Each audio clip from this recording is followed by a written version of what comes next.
I'm going back to Cali. I don't think so. I'm going back to Cali. Cali. I'm going back to Cali. What's good, y'all? Let's get it. Going back to Cali, styling, profiling, Cali, smiling, wild in the sun. The top is down on the black Corvette, and the fly cars are sitting on B. No steering wheel, plushed out, gold leaf phantom top, and 3 girls with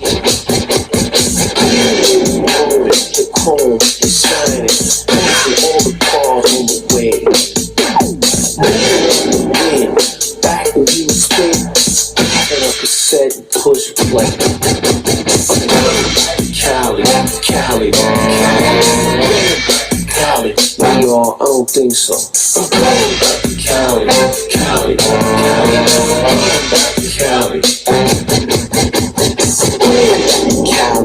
Shaking them, baking them, taking them to spots they never before home. Place on Sunset, it's a trip where the AC's cold, but the girl still strip. Don't break the skip, but this girl kept dancing, prancing, grinding, grinning, romancing. I took on, stick with us. Hey, I wanna do this, boots this, but I don't wanna pay. Let's get it. Cali. I don't think so.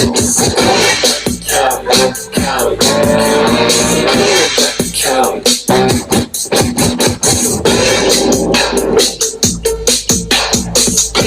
Who with me tonight? It's 5 o'clock. Let's do this drive home thing. Come on, let's get it.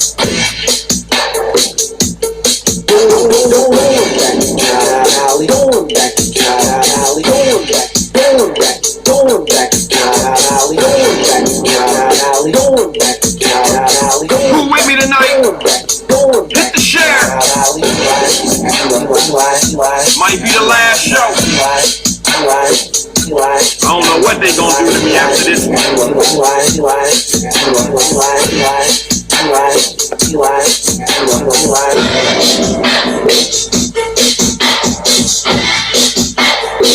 What they gonna do to me after this one?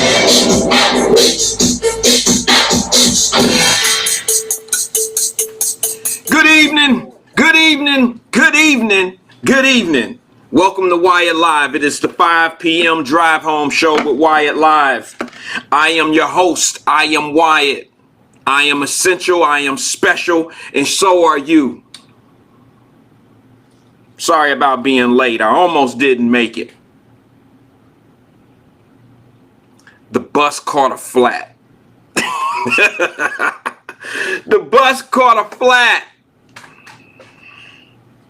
The back tire was flat.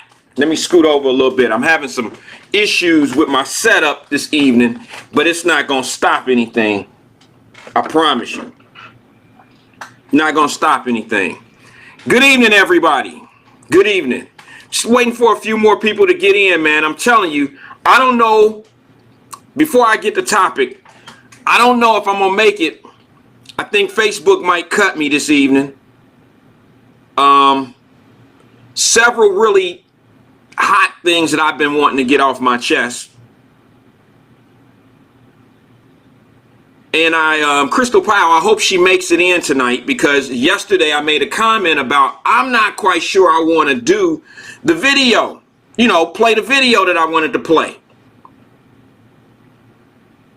But before I get into all the things that's going to hurt me, get me kicked off of Wyatt-Live, I want to make sure I check in with everybody and at least say hello and good evening to people. I want to make sure I do that. Let me make sure I'm set up here to do what I do. Give me 1 second. Let me just make sure that we here. Yeah, it look like we here. Let me just make sure I can see everybody. and make sure I can send my messages out to who I need to send messages out to as we go. Because sometimes it's hard to say goodbye. It's always good to say hello. All right. My bad. I'm with it. Short show today. Short show today. Let me tell you why. Because either they're going to kick me off or y'all going to leave because of what I have to say today. Not everybody. Some will appreciate it.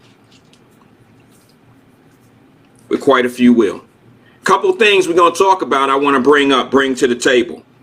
One thing is I'm not going to break my arm, patting myself on the back. I'm rocking my red, white, and blue today. I'm not going to pat myself on the arm. I'm not going to break my arm patting myself on the back by telling y'all. I told y'all about Simone Biles. I told you. It's a mental block. But y'all ain't going to like what I got to say about this. I have not changed.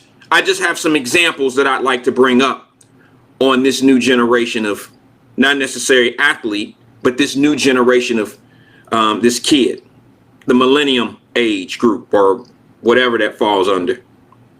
Simone Biles is 24 years old. But I know some other 24-year-olds and up to 30, 31 that all have the same mentalities and act the same. And you may not appreciate what I'm saying. Some of you who have 25-year-olds and 30-year-olds and a little bit younger than that will know exactly what I'm talking about. And if you don't get what I'm saying, you're probably the problem. I'm off to a good start, right? About to tell some people how they the problem. That ain't good. That ain't good. Gen X. That's right. Gen X. So let's say what's up to some folks before I get into my mode. Hey, Levita. Levita comes in. She says, good evening, Wyatt family. I got Levita and Miss Reed mixed up. Linda Reed come in and says, hello, you late. She always got some smart shit to say. We gonna pass that up. What's up, Miss Reed? What's good, Linda? All right, Brenda Early says, hi, everyone.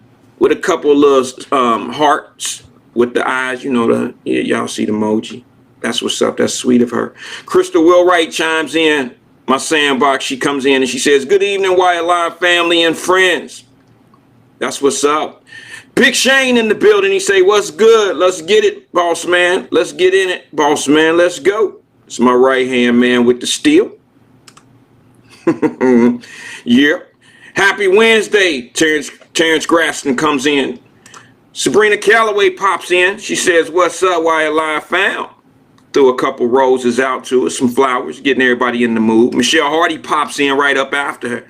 She says, good evening, everybody. A little bit of sun she put up in the air. Sheila Davis knocking on the door. Sheila Davis in here. She said, I've been here twice. Good evening. We'll stay here twice. Stay here twice. We see you, Sheila Davis. Thank you for being here, blessing us with your presence. We do appreciate you. Stephanie Hyde, what's good, cuz? She coming here talking about good evening, Wyatt-Live family. Ready for whatever is up for discussion. We got a couple things on the plate this evening, cuz. One of them, can everybody hear me well? Because I'm having some microphone problems. Microphone check, 1 2 1 2. Hey, couple things I'm gonna talk about. We're gonna wrap up the Simone Biles situation because she has backed out again of the individual competition. It shocks me, to be honest with you. I last night, I watched it with the fam and my kids, and my daughter, my youngest daughter, is she's a Biles fanatic, true fan in every kind of way. If Simone Biles came out with a milk, my daughter would drink it. Whatever they put her face on, my daughter's gonna be a client. She's gonna be a customer. Yeah, I already know. But you know what?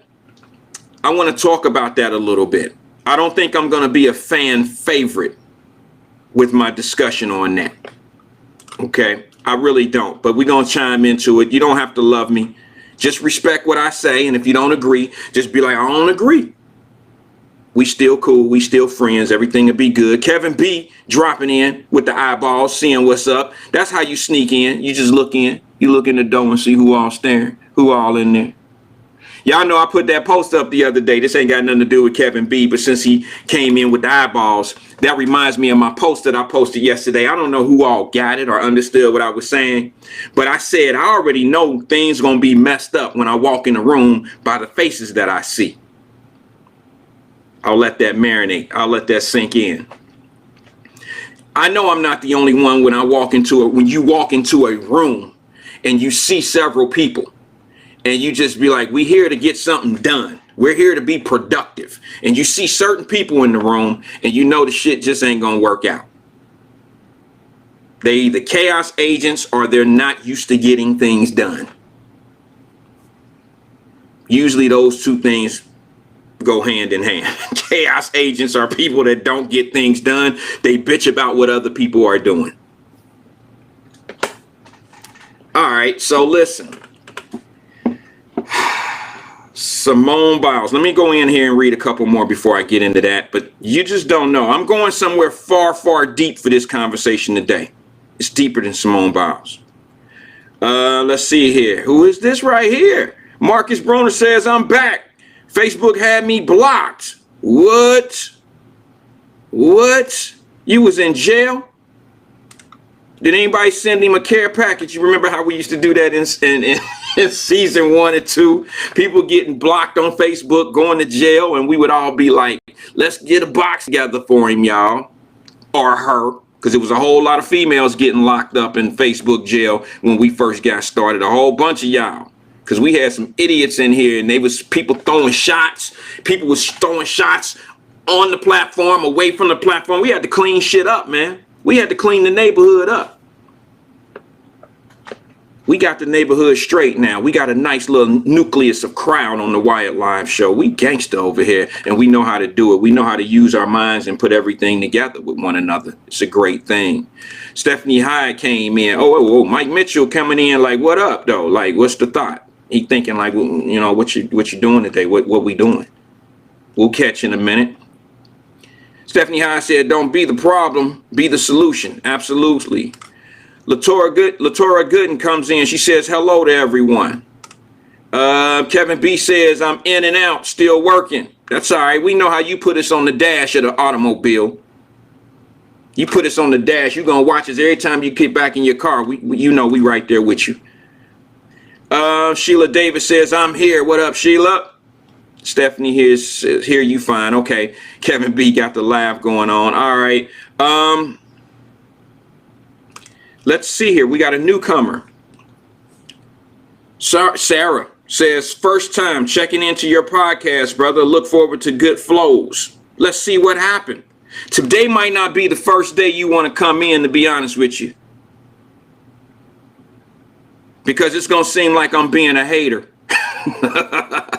Today, they're going to look at me as a hater. They're going to be like, oh, nah, shit, Wyatt hating today. He's hating today. And I'm like,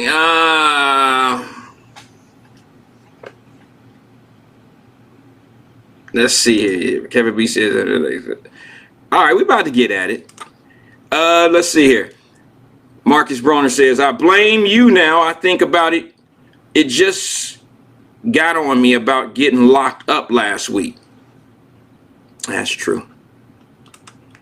AK Khan jumps in. I'm not sure who that is. Another newcomer. So this is what we're gonna do. I'm gonna wet the beaks. I'm gonna wet the beaks. Do y'all see what's going on with the CDC and the COVID?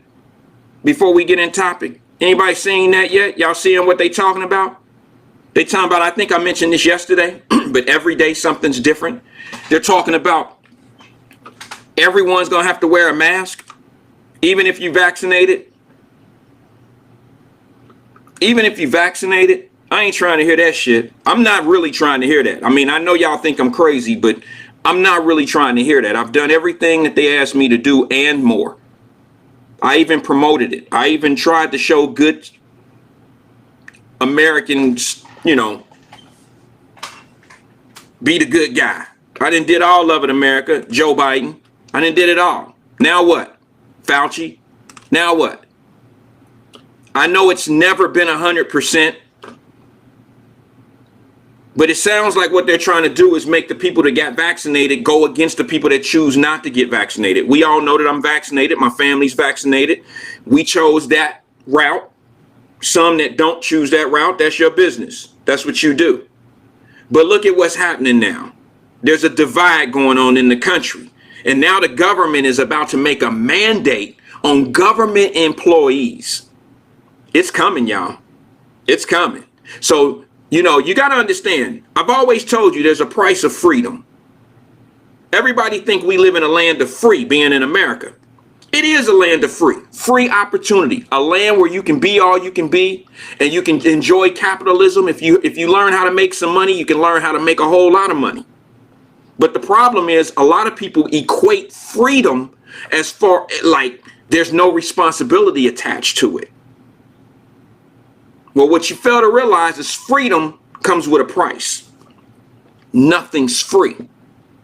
And in America, I believe, this is just my opinion, for the newcomers, I'm a very opinionated person. For me, what freedom means in America is I'm free to do what I want to do, but that freedom comes with me having a sense of responsibility.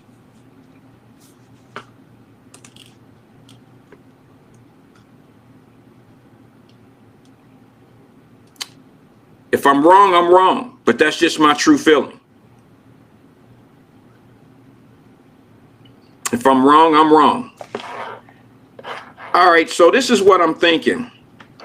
If they start making vaccinations mandated for government workers, it's just a matter of time before your job becomes a mandated workplace of vaccination shots.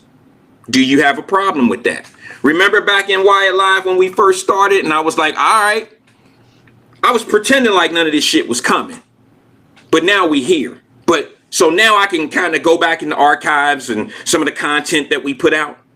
And I was making little subtle comments and hints. And I was like, what would you do if your job mandated you to get the vaccination shot? What would you do? Would you look for a new job?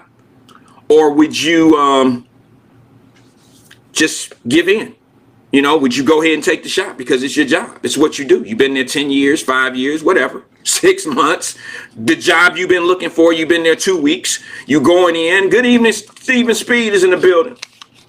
It's a job you've been searching for. You finally got it. You want to keep it.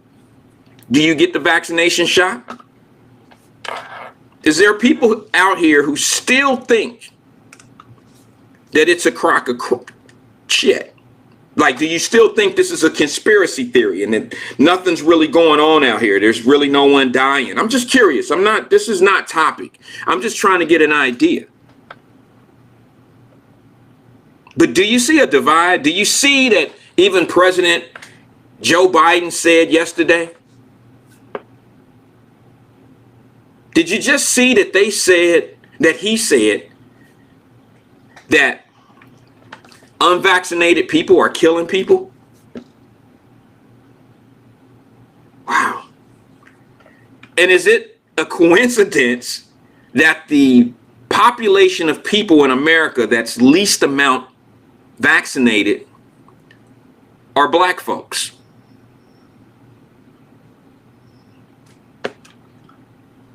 I mean, come on, Joe. You done said everything else.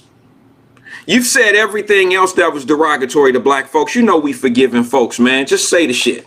Just say it. Black folks, get your asses out. Get your asses out to get vaccinated. Go ahead and say it, President Joe Biden. Say it, man. Say it, man. Say it. I dare you. Say it. You said everything else. If you ain't black, if you don't vote for Joe Biden, you ain't black. You didn't say things like the Latino community. The Latino community is more diverse politically than the black community. What did you mean by that, Joe Biden? I'm just curious. What did you mean by that, bro? I know what you meant. Oh my God. I know exactly what the hell you meant. Listen, I'm creeping into my topic. And the only reason why I'm creeping there, I'm not trying to bore you, but I'm waiting for some people to get in, a few more people. I got a video I want y'all to see. This is one I've been holding back.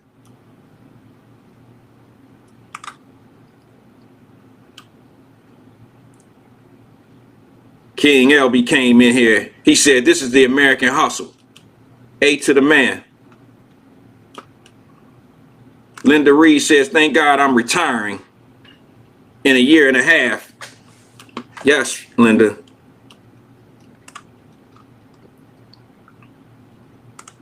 Linda Reed said a lot of white folks are not vaccinated. Yeah, we just said that yesterday. They showed a video, excuse me. They showed a video of a little girl, excuse me one second. I'm sorry about that, guys. They showed a video of a young girl. And on the video, on the newscaster, sorry about that, guys. On the newscaster asked her. She said, hey, are you getting vaccinated? She was like, no, I don't. I'm not. The news guy said, why not? She said, I don't trust the government.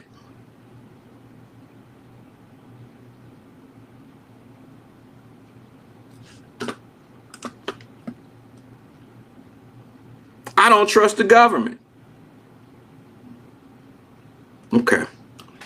All right, man, I'm tired of playing. Let's get to what we came here for. First of all, let me just say this about Simone Biles. I was on point yesterday without even watching the competition last night. Before the competition, we did a show. It was the 5 p.m. drive home show. The same show you on right now. Same show you on right now.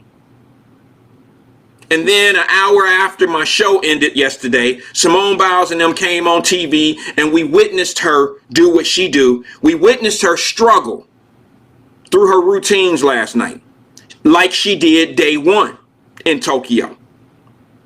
I told you I'll never say anything bad about the young lady. She is an unbelievable piece of work for our community. And when I say piece of work, I mean she's chiseled, she's articulate, she's everything we need to represent America. But one thing I noticed about her, and I know y'all gonna get mad at me, but I'm just gonna use her as an example because it's what I'm seeing right now in that same Gen X generation and a few people a little older than that. That 30-year-old, like 30-year on down. And we got a few in here. I'm sorry about that. But that 30-year-old and under. I got to be real careful what I say this evening because a lot of my little nieces and nephews fall under this category. And I don't want them to watch this show and think I'm talking about them in particularly. But if the shoe fit on one of their little asses, they got to wear it.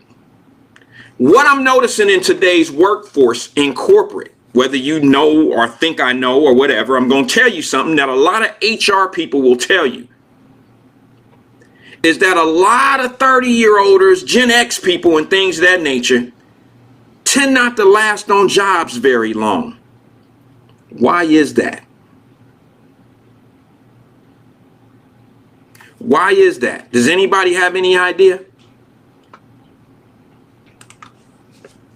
Does anyone have any idea why they don't last on jobs very long?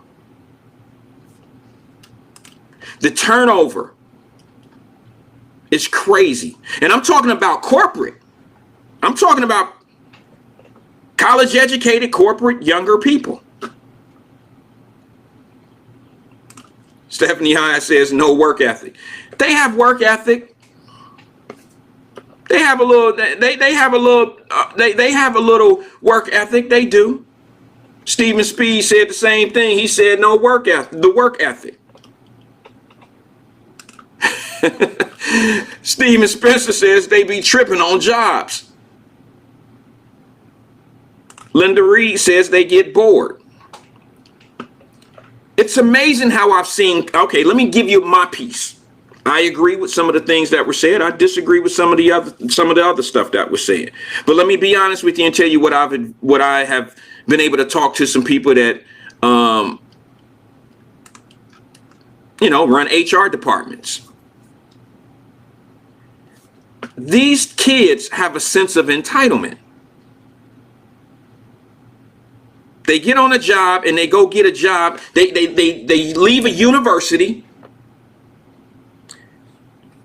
Let me break my point for 1 second, because I want everybody to understand that this is not the main subject. This is my first hour piece. My second hour piece of this show is going to be what they're going to probably cut me off for. So I just wanted to feed that, sprinkle a little bit of that dust onto the platform this evening. I just wanted to tell y'all that's what was going on. But back to the kids. I'm talking about well-educated kids that are coming out of major universities.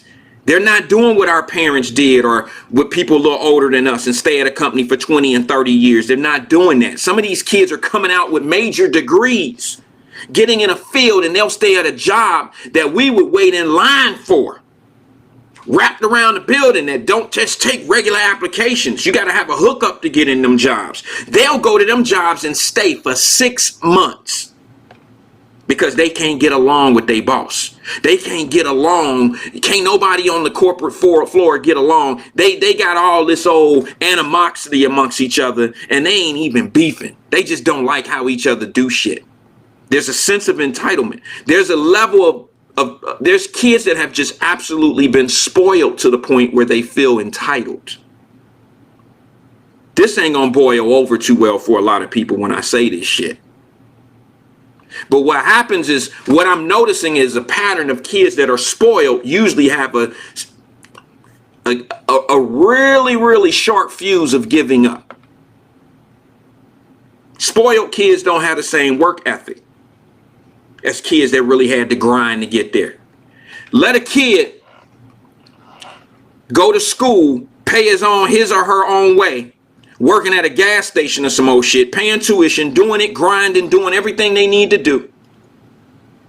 And then when they come out of school, they tend to do things a little bit different when they grab a job. They hug it, hold it, cherish it, work it harder, negotiate their way through salary better. And they're probably an alpha on the floor of whatever company they go work for. I've seen it. I've seen it happen. I raised my girl, my daughter, to understand. Now, this is going to be a little contradiction from me. I've raised my daughter to be a little spoiled, but I spoiled her in different ways. I spoiled her so she would know what to expect from men. And then I also set the tone of a certain lifestyle that she should be expecting from herself. That's just me. But what I didn't do is spoil her to the point where she feels entitled to certain things. She understands. Now, keep in mind, this is the same child, whether you want to clap for mine or whatever. This is the same child that do shit that I would never do. Like, I would never go to, now I ain't thinking I'm better, but this is just not something that I do. It's not in my wheelhouse. I don't wear secondhand clothes and shit. I've never done that. I never let people borrow my clothes, and I've never asked to borrow people clothes. I'll just do without. But I'll be honest and tell you, my daughter, as spoiled as she is in a sense, in one way, she does go to like those little boutiques that have clothes that people wore. She has this mentality like all those little college kids do. The ones that get through it. Those college kids that's struggling, who don't have mommy and daddy and all that old shit right there waiting for them, helping them in this and this and that. They don't have all that.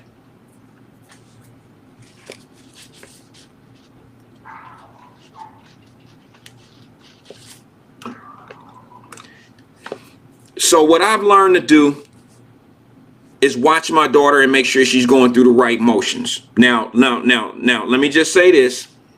Yeah, consignment shops. Steve Spencer said consignment shops. That's what they are.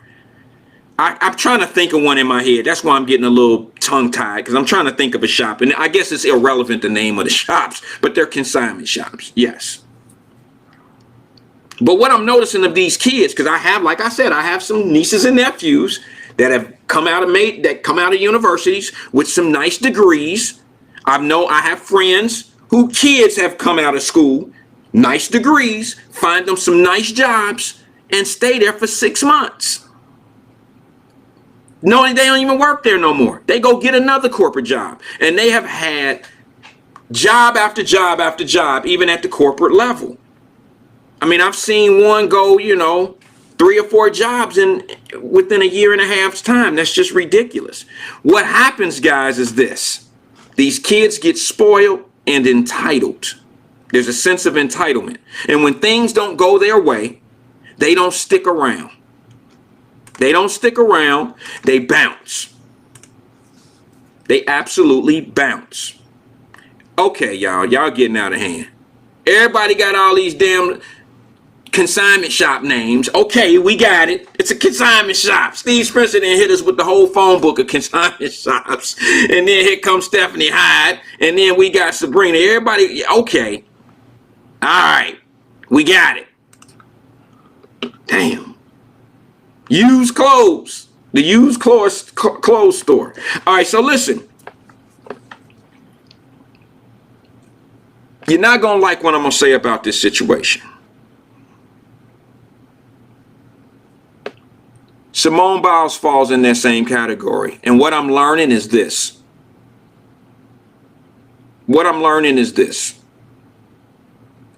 She doesn't have mental health issues. Y'all ain't got to like me for that.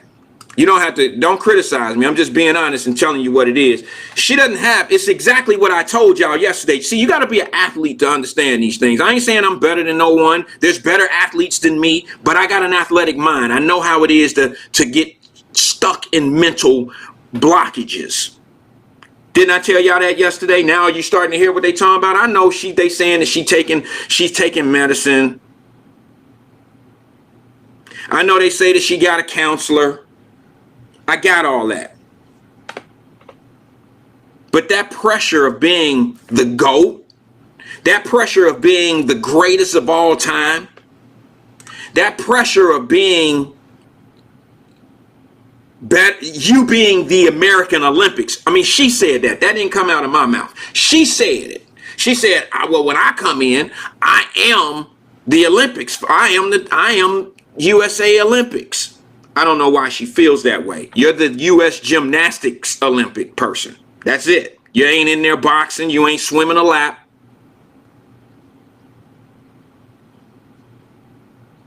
There's 134 more categories other than gymnastics. Shit, they even got fucking checkers now. Checkers. I could have been on that team. Checkers. They got skateboarding this year. They got 3-on-3 basketball. Where was all this shit at when I was young?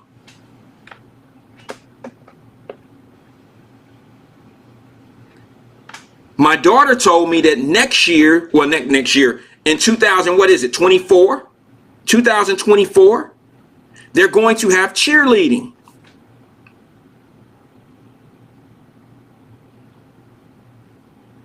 Now, you know all us brothers right now from the hood, you know what we thinking. I'll say it for us, fellas. I'll say it for us. If they would have had this type of shit going on when we was coming up, we all would be Olympians. Could you imagine them having a category of Killer Man in the Olympics? Oh, we run that shit. I'd love to be on that team. Killer Man. I ain't go see. Get that gold, bro. Get that gold medal in hide and go seek. Tag, you hit. Remember all that shit? I mean, they got everything now. Everything's an Olympic sport now. And I ain't trying to be funny with this one, but this just a matter of time before LGBTQs have an Olympic category. They'll have transgender or, whatever it is, categories. They gonna have shit like, no, you're not gonna get me canceled. Stop it. Stop instigating. Stop. Don't laugh at what I say. But they gonna have clothing designing and all that shit here soon. Fashion design, all that gonna be an Olympic sport. All of it. MJ Smith said kickball. I'm in kickball. Shit, you couldn't mess with us in kickball. It's the tetherball. Oh shit, gold all day. Everybody in the hood would get a gold medal if they put tetherball. Foursquare? Shit. Listen, ain't no Olympics really going on until they incorporate endocrine, all that. That's when it, but they got some nice new stuff. They do. Let's get on for real, yo. Let's talk for real. Let's talk. One thing I want to say real fast before I go on is it was announced today in Cincinnati. Y'all know I'm in the Natty.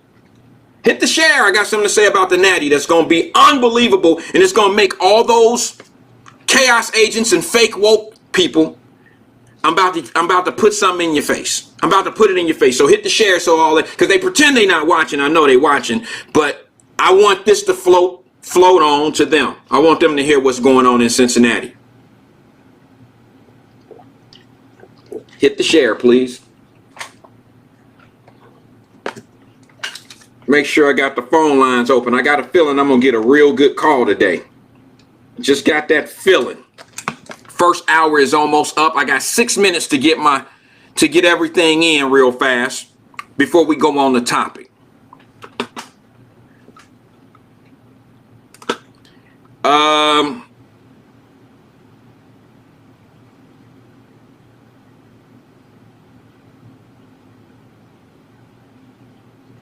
Okay. An announcement came in Cincinnati today by FC Cincinnati that they will be hosting a what is it, down at the LQT Stadium, a World Cup qualifying game, soccer. What is it, USA versus Mexico?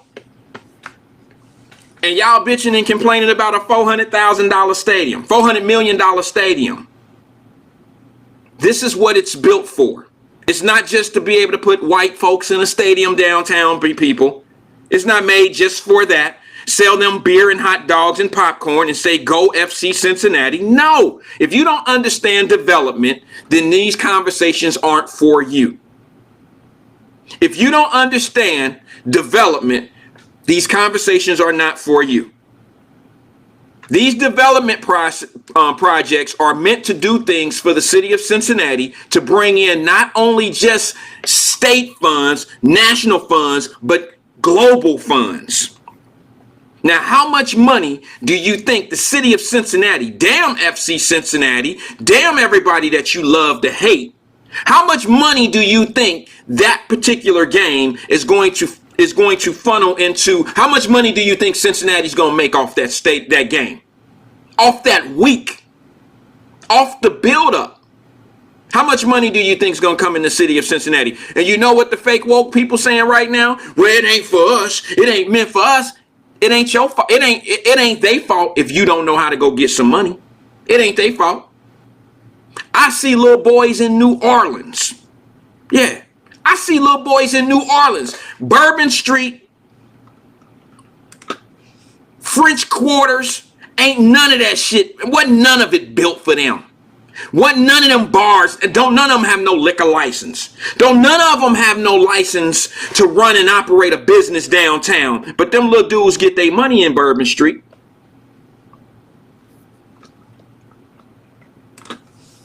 They get their money down there because they've learned to go get the money. They learn how to get into the money. They learn how to, where there's capital, where there's money, I'm going to find myself an adventurous. I'm going to get there. I'm going to find a way to get me some of that $400 million. So now you see what I mean when I say, okay, 3CDC or whatever that development company is, they took all those rehab buildings and they turned them into something, turned them into retail spots. But now and we missed those deals. We missed all of that project shit. We missed all of it. We didn't make no money on producing or manufacturing the new buildings. We didn't have anything to do with the contracts or none of that shit. Fine. Now what? Now that same building that they have rehabbed has a brand new for lease sign in it. That lease sign is opportunity. Right in the heart. What did we say right last time? Did I not tell you? Why don't we learn how to, we don't have to be the project managers. We don't have to go in and build the buildings. But we can use those buildings to build our own businesses.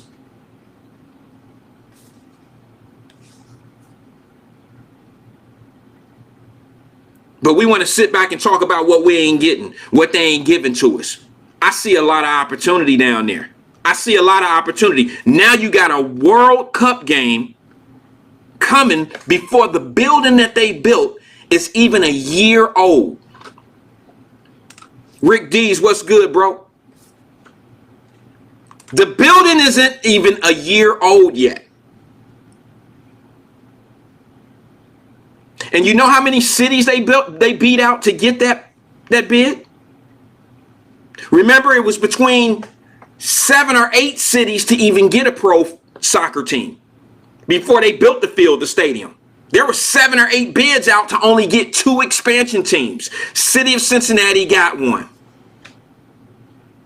It was City of Cincinnati, and who else was it? Was it somewhere in Texas, like Fort Worth or Orlando? It wasn't Orlando. It was somebody like it was another city, sort of like a Charlotte or somewhere like that.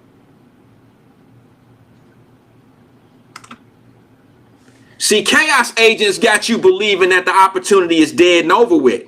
I say the money ain't even got here yet. DC, thanks.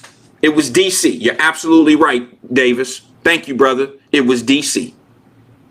The money ain't even got here yet. You're bitching and complaining about what you wasn't part of, how they then displaced us out of our community that we never owned.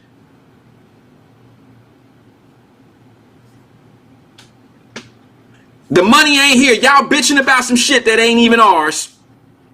And you ain't even putting a plan together, a blueprint together on how to get the money once it start coming to Cincinnati. Instead, you want to bitch and complain about what people doing with they shit. That's they stuff. Instead of getting in line to get something, you want to bitch and complain about what they got, what they doing, what policies and procedures. Man, look, policies and procedures don't stop us from getting money. When you start getting money, you part of those policies and procedures. Trust what I'm telling you. I know it's hard to hear. You have people bitching about the FCC Cincinnati Stadium being here that don't even own shit in Cincinnati. Don't even own shit. And when I hear people bitching and shit about stuff like that, it makes me wonder what's their motivation. And then I start examining those folks and I say to myself, okay, they all got something in common. Number one, we all know they chaos agents. Number two, they all have this sense of thinking of how people supposed to be taken care of a certain way. Well, let me ask you guys something. Who believes that the money that's being used in any city that's helping the poor or helping anybody in our cities, who believe that that money just is presto mendo and it just shows up and it's just for everybody and it's just plenty of it and it's just free money? Who believes that shit? Where do you think that money comes from? It comes from you and I. It's called taxpayer money, right? So let me ask you something. If we continue to invest only in the people, how are we ever going to keep this thing going? If all we going to do is invest in affordable housing, I'm an advocate for it. But I'm not going to put it, it's not priority to me when it comes down to capitalism and business. It's not. It doesn't make sense. If you don't employ people, you don't get tax dollars. Tax dollars only come from people that are employed.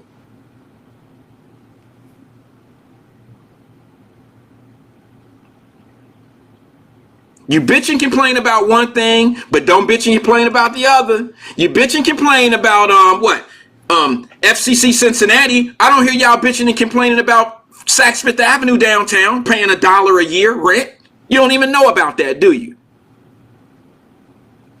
You know why they paying $1 a month rent? They stroke a check every year for $12 and give it to the city. Sound crazy, don't it? But they do. But how much income tax money does the city collect off that building? How much income tax money from the people when they get their paychecks? How much tax do they get off of the sale of the items in them $700, $900, $12, $13, $4,000 purses?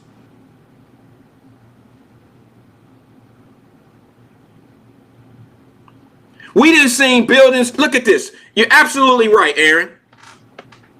The building that I have in Cincinnati that I currently occupy, right in Over the Rhine, that building sat there for 10 years before anybody even sniffed at it. I was the only one that looked at it and was like, this is my hood. This is where I grew up. I got to get a piece of the dirt that I was raised in. I got to own that building. It was not in my intent at first, but I'm giving you the blueprint of what I did. And that was, I went in, I rented the place. I found a way to get it done. End up purchasing the place. It made me feel good about me investing into the neighborhood that I grew up in. Geez, they just so happened to build another $400 million project across the street from it. It's called a casino. It's called Hard Rock Casino. You got to be proactive. We can't sit back and wait for people to give us shit. We got to position ourselves so when good shit happens, we right there to accept it. And one thing that I find in common that the people that always have complaining about FCC stadiums and development deals and listen, you can say whatever you want to say. I'm a brother that believes in spending it with black money and black dollar and all that shit. Anybody that know me know what I'm saying is real. But I'm going to tell you this. You can't bitch and complain about black people not getting contracts if we're not trying to get them. Show me a black contractor in the city of Cincinnati who was denied a permit or who bid was turned down. Now, I know how funny that game is. I'm not saying that this shit don't happen. What I'm saying to you is you got a whole lot of people arguing about something they don't know nothing about. They bitch and complain about these contracts when in fact nobody's even trying to get them.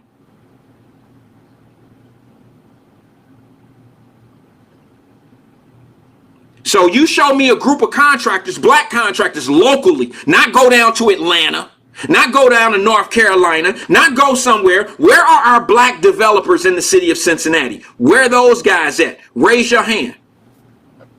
Get those guys together, bring them on a program, and sit down at a table and let's see how many of them have sat down with the city of Cincinnati, put in bids for jobs, and they were denied. I'm not saying it didn't happen, but I'm gonna take a stab and say it's not that common that it does happen. But my chaos agents, they got stories to tell.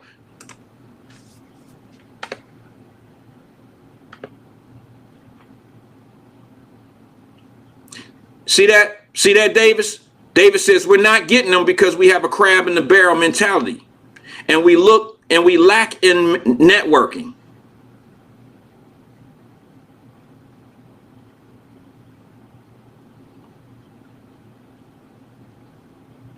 We have a crab in the barrel mentality at getting it done, but we don't have a crab in the barrel mentality when it comes to talking about the shit.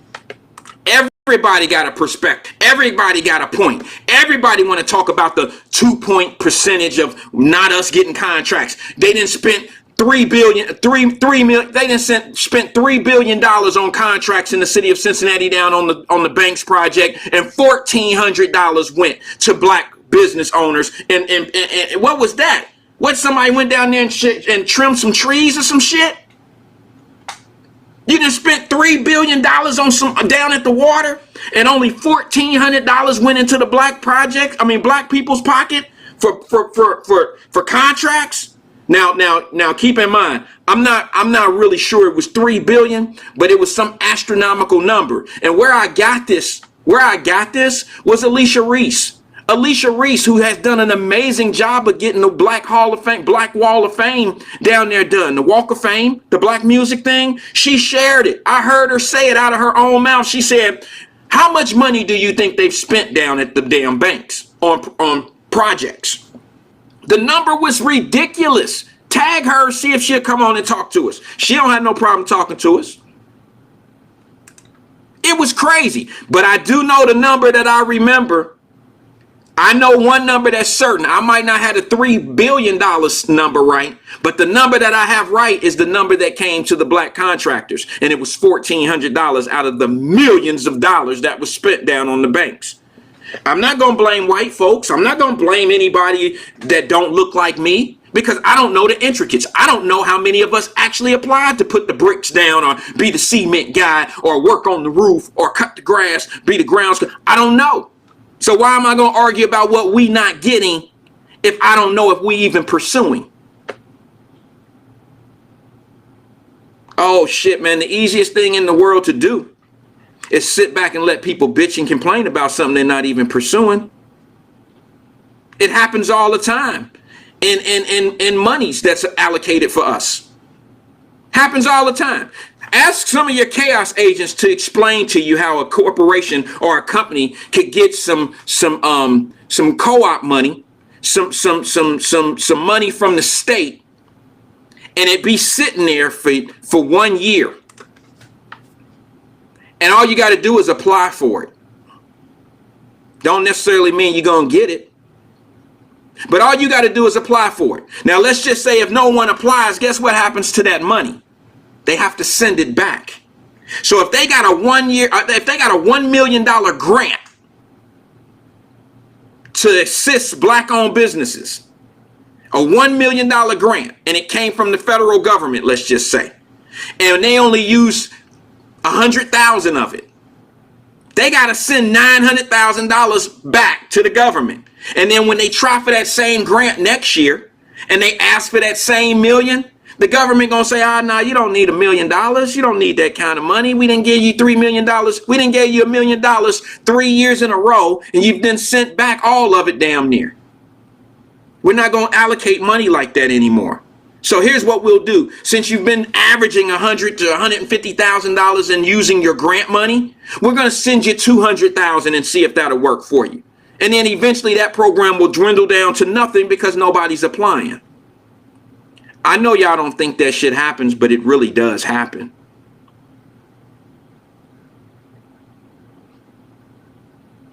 It really does happen.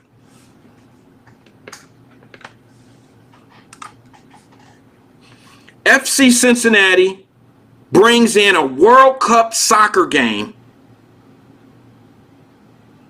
before the stadium is 1 year old. Before it's 1 year old. And we still got the aftershocks. You still got people sitting back here talking about $400 million being paid for a soccer stadium. Oh my God, what they doing for the black people in the city? What they doing for the poor people? They could have had, those could have been affordable housing sitting there. That could have been, you don't even know what you're talking about. 90% of that project was spent by private donations, donor money. 10% of it went to I guarantee you this.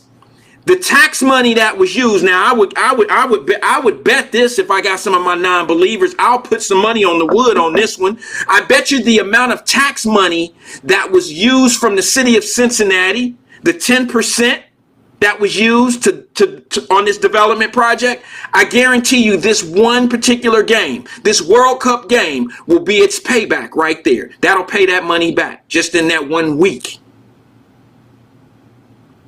Do you know how they already started putting tickets on sale? Do you know every hotel from the city of Cincinnati all the way up to Columbus, Ohio, from the expressway all the way into the backwoods of these cities will be full, will be packed, will be sold out?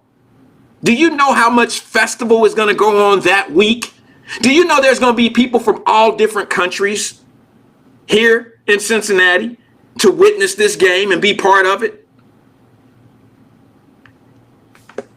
And y'all sitting back bitching. Bitching about what? We wasn't part of it. So now, we still can't be part of it? You trying to tell me they got a $400 million project downtown Cincinnati sitting on the same land that I skint my knees on, played all that shit that we would be kings at if they put it in the Olympics. Kickball, Killer Man, tetherball, Foursquare, checkers, all that shit. The same place that stadium is sitting on, your boy grew up right on that land, played all those games. And you think they're going to put $400 million down there and I ain't going to get a piece of it? I'm not going to figure out a piece? Remember I brought up the instance of the little boys, the little guys, the little brothers in New Orleans? French Quarters ain't for them. But people come all through from all over the world to go to New Orleans, to go to the French Quarters, Mardi Gras, and do everything. Them little brothers do everything from shine shoes to tap dance to hit on buckets. They do everything to get their money. But see, a lot of the chaos agents that live here don't go nowhere. They don't even understand. The only opportunity that they have is to talk you down, talk you up, get you on edge, have you sitting on the side of your seat talking about they ain't doing shit for us. They don't do nothing for us. They build a stadium but don't build affordable housing. When was the last time you seen affordable housing build anything, bring any income in? And I grew up on affordable housing. I'm not looking down on it, but something has to be built in your city to pay for the shit. Or it's going to continue to come out of the middle class. It's going to continue to come out of everybody's pocket. So who's with me? Am I here alone? I mean, I know people watching, but are you shaking your head like this? Or are you shaking your head like this? I can't be the only one thinking like this.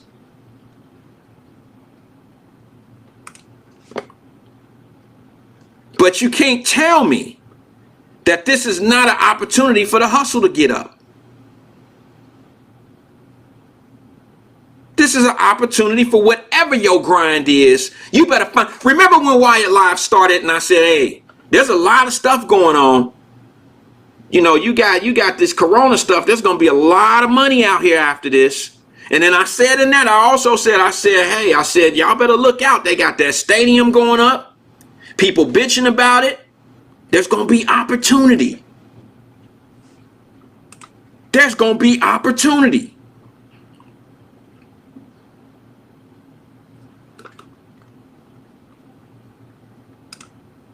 If you can't make money, that's on you. If you can't find a way to get some of the money, that's on you. They don't need, it ain't up to them. It ain't up for them to give us programs all the damn time. How many decades on top of decades do we have to ask for programs? Programs are a kickstart. Programs are not a way of life.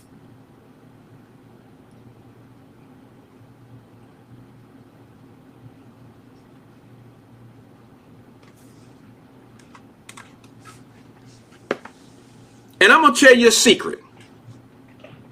You ain't going to like this, but it's going to lead me into what the hell I came here to talk about today.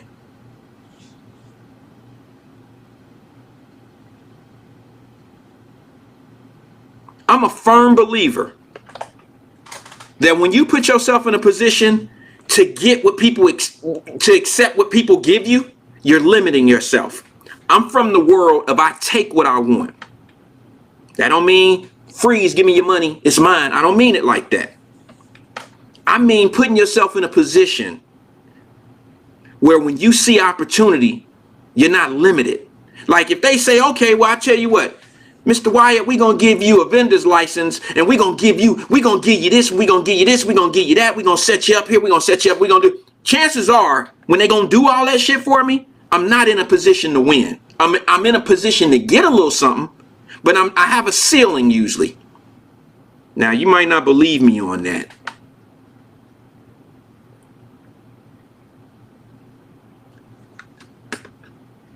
Some people know exactly what I'm talking about. I'm probably going to have that vendor's license and I'm going to be all the way back in the corner somewhere where none of the people can actually get to me and see me, or they already drunk by the time they get to my spot. Some shit like that.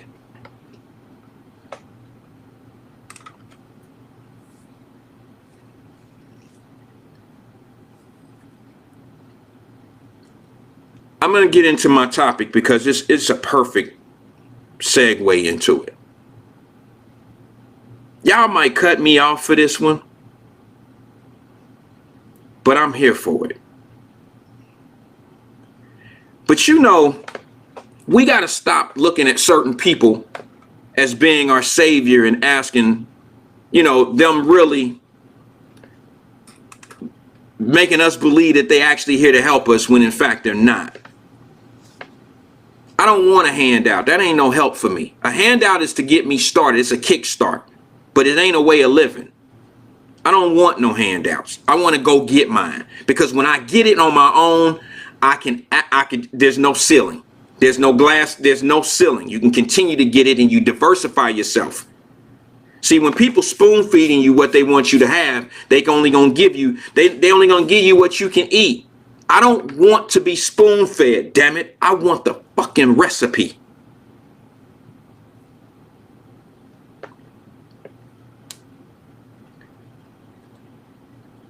And when you got people like, I'll give you an example. This might throw a curve because y'all know I don't talk a lot of politics. But when you got people like Pelosi, she's a chaos agent. I know all y'all see her. I know all of y'all see her. She's a chaos agent. She pretends to be for the poor people. She pretends to be for everybody that, oh, we gonna do this, we gonna do that for the people. It's for the people, for the people, for the people.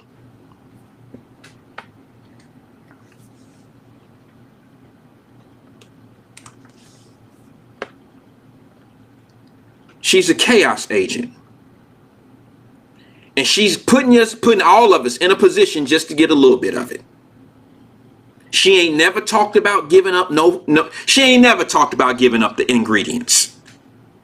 She's just one of them type of people who want you to think that she's really fighting for you.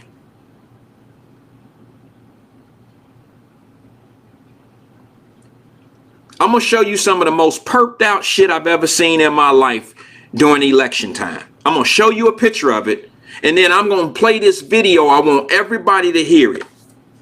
But I got to show you. I got to show you this picture.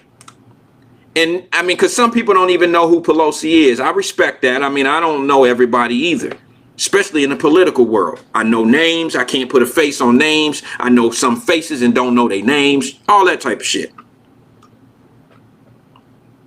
But I'm going to show you this Pelosi lady. Y'all know she's the Speaker of the House. Who cares about everybody? She cares about all of the poor people. She cares about black folks. She talks about defunding the police and all that old shit. She was part of all of that. But I'm going to show you a picture of the most fried shit I've ever seen in my life coming from somebody like that. She's talking about getting $300 in your pocket. She's talking about getting a $1,300 stimulus check. She fought Trump about all that shit when everybody was sending the same amount of money.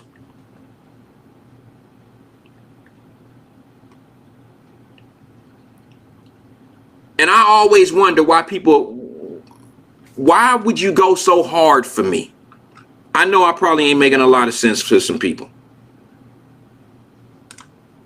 But some people are already 2 steps ahead of where I'm at with it. Be careful who you think fighting for you, because their prize is much more. You get a little punk ass $300 and they getting $3 million off of a deal. Oh yeah, it might be a whole bunch of us getting 300, a whole bunch of us getting 1,000, but that could be because she getting fat. We all get $1,000 stimulus check. Meanwhile, they get a slush fund or some old bullshit that go over in this other little piece of such and such. And she got this other little shell of a company, and she broke herself off $40 million. That's how that shit work. This is why I might get cut off tonight. See, a lot of people want to talk that if, ands, and buts and whats and why ain't we got this and why they missing us on these development deals and all that old shit, and they don't even know. Half the time it's self-inflicted wounds why we don't have shit. The first thing you got to do is know. The second thing you got to do is act on your nose. Like, you got to be aware. You got to know about things. I can't be mad at a mother or a father who don't teach their kid how to do something that they don't know how to do themselves. I can't be mad at that. But I can be mad at a brother like me if I know that brother don't know, and I think he should teach his son, or his son is some, this is pivotal for his son to know, but I know his daddy don't know. I got to figure out a way to get his daddy. I got to figure out a way to let his daddy know something. That's what the village do.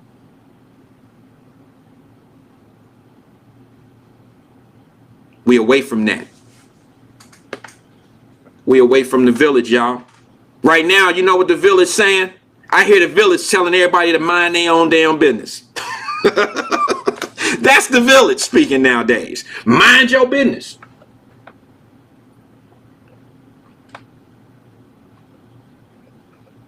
That ain't a village. That's a motherfucker with a hut. That's somebody that got their own hut and telling everybody to mind their business. They not even moving in the stream. Do you think when a stream of fish that are in the ocean, which I love the ocean, y'all know that. Do you think a stream of fish in the ocean is going all in the same direction and they collecting food together? Because that's what they're doing. They're eating algae and shit. And they all in this stream together and they floating together all in sequence. Do you think there's one fish going against the grain and going against all of them? And he telling them, mind y'all business. I'm going to get what I'm going to get. I'm going to eat as much as I can eat. Nah, he got to get in line and be part of that stream if the shit going to work out for him. He ain't saying, mind y'all business. I'm going to do what I need to do to eat. That ain't what he doing. Do you think a pack of wolves, when they're hunting for their food, do you think one just going to just be the one off to the side? No, even wolves have a blueprint on how to hunt. You ever seen that shit on the little shows where the wolves know how to do what they call, like what do they do? They make them, it's like a counter where they circle the prey. They work in unison. They work together. They got a plan. But not one of them in that whole little wolf pack says, I'm going to get mine, man. Y'all motherfucker, y'all mind y'all business. I'm going to get what I'm going to get. He'll get ate up. He'll get ate instead of eating something.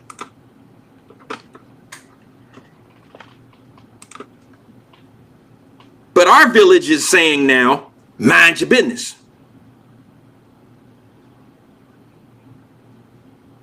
That's why we got our little brothers out here shooting and killing one another. And the best thing we can get out of it is politicians locally who say we got a gun violence problem. No, we got a we minding our own business problem. That's what the fuck we got going on. We got a we minding our own business problem.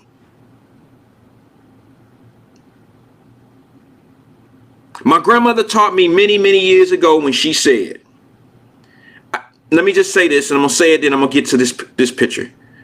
I had a lady that lived next door to us on the 4th floor. She lived, there was 3 units upstairs. She lived in the center floor, apartment, and we lived, there was 2 apartments on the side. Well, my grandmother, the lady that lived next to us, she was fairly young. She had a baby. I think I told this story in season 1. Well, the lady was on heroin back then. And we heard the baby crying and my grandmother went over there. My grandmother used to always go over and check on her. Well, the lady overdosed one day. My grandmother went over there to check on the young lady and she was gone, y'all. And her baby was sitting on the bed next to her. The lady had a needle in her arm. You know what my grandmother told me back then? My grandmother told me, she said, you know what, Rand? My grandmother called me Rand. She said, you know what, Rand? She didn't say it like this right here with the lady in my, dead in front of me. But she came back after I witnessed this lady like that. Because I walked over to the apartment with my grandmother. I seen this lady dead with her baby, snotty nose and a diaper, used the bathroom. Just had to been there for a while. I get back home, my grandmother tried to shake me, shook me, make it seem like, not that this is normal, Rand. Not that this is normal. But this is a perfect example of how we don't have the leadership we need in our communities. This is not how it's supposed to be. We got to figure out a way to keep people off drugs. We got to look out for one another. And that's when I start learning the village situation. It took a tragedy for me to get that story. True story.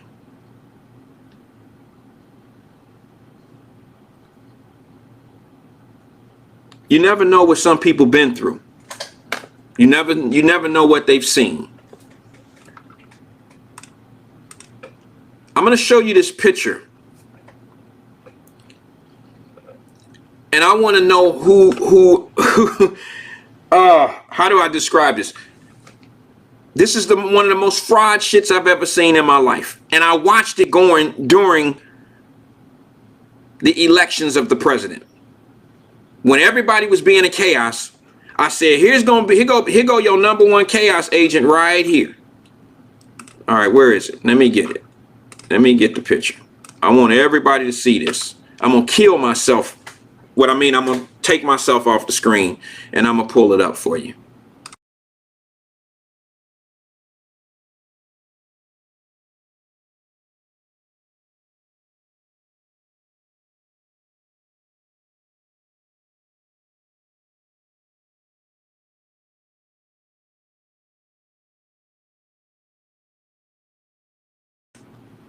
Now, this is Nancy Pelosi, y'all. This is Nancy Pelosi.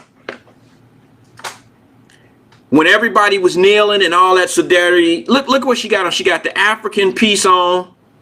She got all that shit on. She's speaking for the people. People love her. She's speaking for the underclass people. She's speaking for everybody that ain't been included in the world.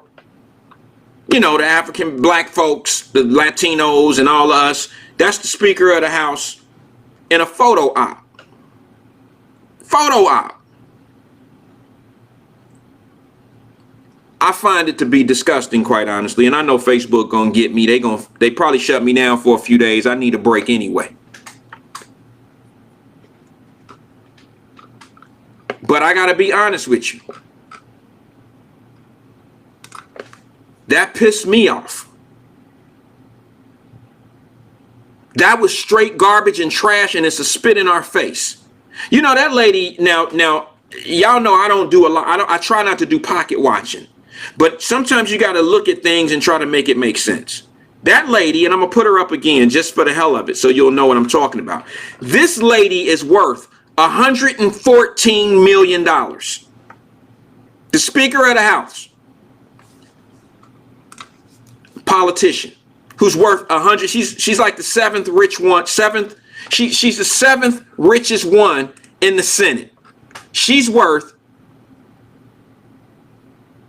$114 million. Guess what, y'all? I ain't gonna lie. You might not like what I'm about to say to you.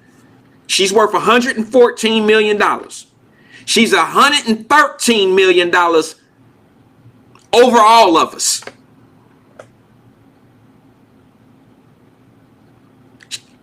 You can't speak for me. I don't trust you. I don't trust that my $300 or my $1,000 that you sending me is not doing something for you. So when you spend the $3 trillion on the world, how much of that $3 trillion is going to you? How did you ever get $114 million?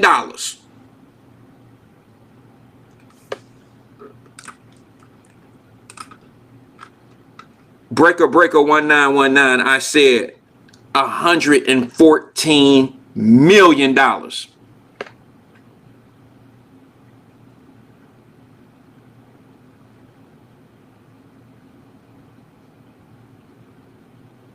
I got a short video I want you to see.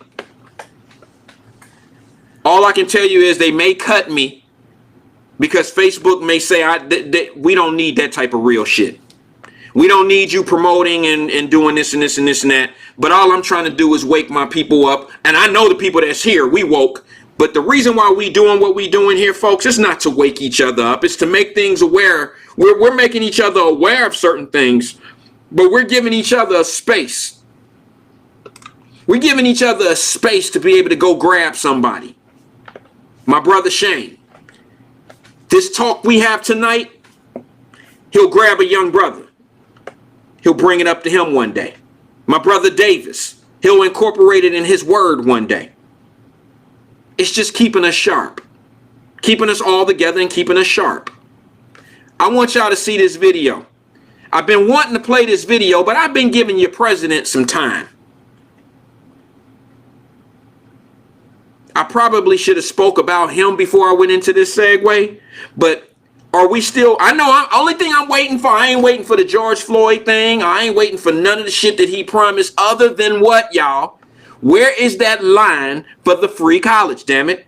I done signed another $35,000 for my daughter to go to school. Where is the line for the free college, Joe? And now let me ask you this one, Joe. This one is more to the Pelosi lady. Some may understand where I'm coming from. But that insurrection that they're calling, you know, the thing that the January the 6th that's on trial now. Miss Pelosi, who's in charge of the Capitol Police?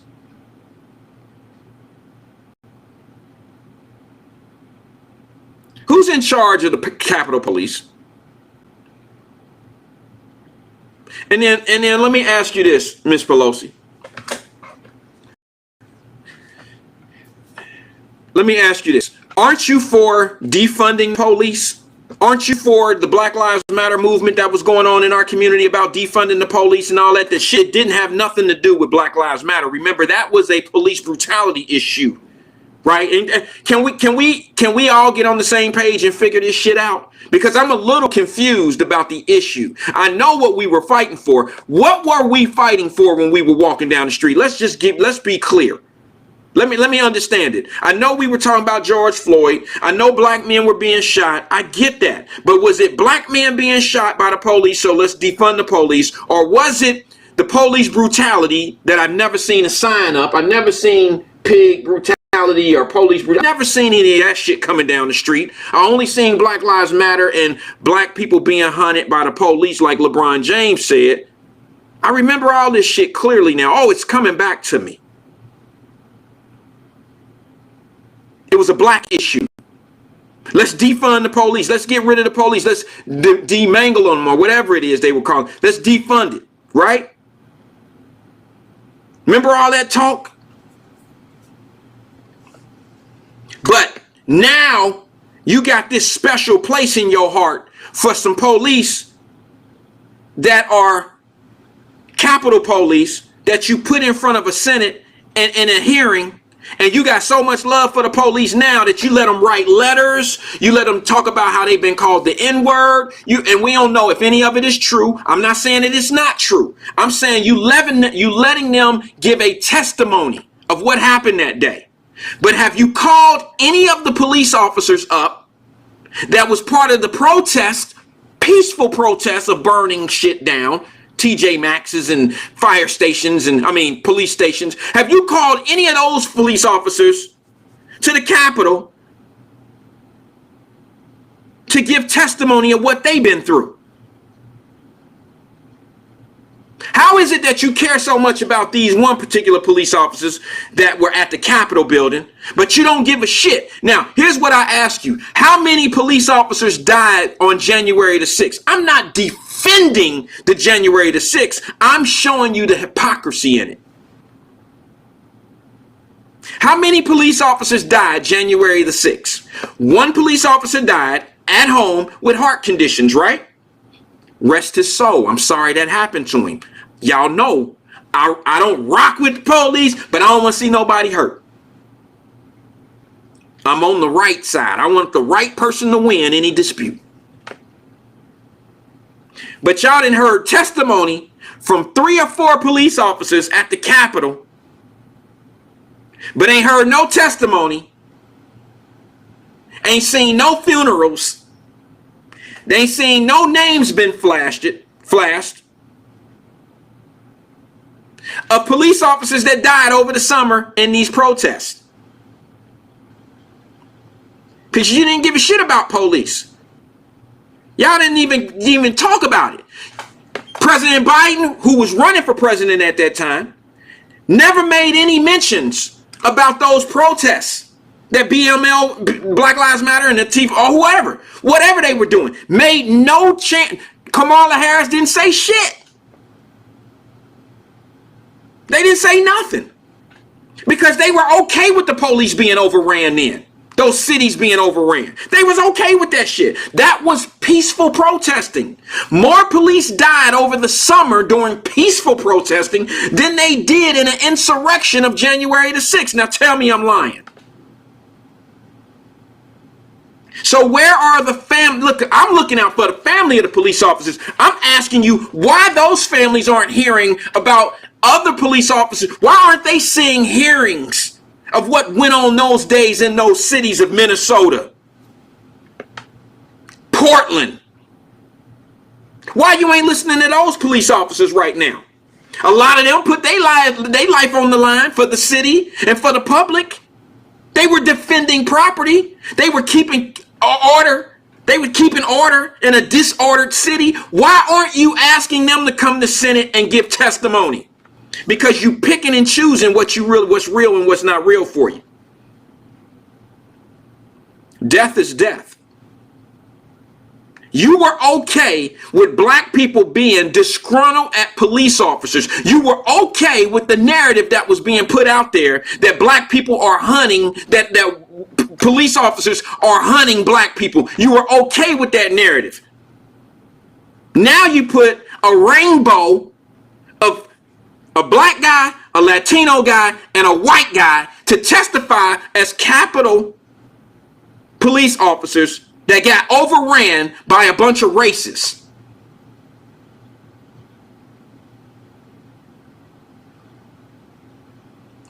Smells shitty to me. I'm not defending anybody. I'm just trying to bring out some truth about somebody. Everybody that raided that Capitol, go to jail. Supposed to go to jail. The lady that got shot, Lord bless her soul or whatever, but she was supposed to get shot. Anybody that they put handcuffs in there, went in that building, broke glass, went in there, did some disruptive shit, took Pelosi's laptop, did all that, go to jail. You're supposed to be in jail. But I want the same energy when it come down to the police officers, what they had to go through in Portland and in Minnesota and other cities. You know what my fake woke people said? My chaos agents, you know what they were saying all summer? Oh, why people tripping? You business owners, see, this is from somebody that don't own a business. Only a motherfucker that ain't got shit would say some shit like this. Hear my words. Oh, I don't know why they're tripping about their property. You have insurance.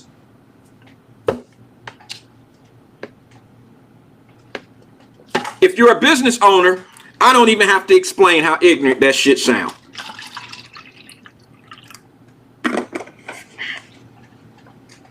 Let me give you a perfect example. Have you ever in your life bought a brand new car? Or it don't have to be new. It could be it could be somewhat new. But it was the best car you ever had in your life. And you get in an accident. And the fender is messed up. The whole left side is jammed in. But the insurance company says, oh yeah, we can fix that. Take it to such and such. Take it to such and such. Take it to Mako or whatever. Or the most expensive fixer place. Guess what, y'all? That car is never going to be the same. It will always be a wrecked car. The paint will never be the same. It'll never drive the same to you. Mentally, it just won't be the same. But you had insurance. You had insurance. See, I brought that down. I gave you an example like that for the people, the chaos agents who said, he got insurance. Maybe they'll understand it that way. Insurance don't pay for everything, B. Maybe if you were in the industry of owning something, maybe you would understand. Insurance don't replace everything. Some insurance don't even cover certain type of damages.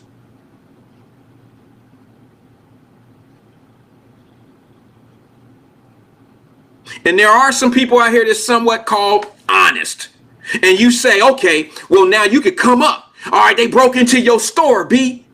We all know you got about $5,000 worth of inventory in there. But shit, you had $5,000 in the register. Put that on your insurance policy. Then you had about $10,000 worth of insurance, worth of inventory. Now you up, G, you $15,000. Plus they gonna fix your glass. They gonna put new carpet in because the shit was set on fire. You good, G, you good. You really think that's how it rolled for a lot of us business owners that got our shit damaged during peaceful protests? The brick that went through my window, and I'm a black owned business.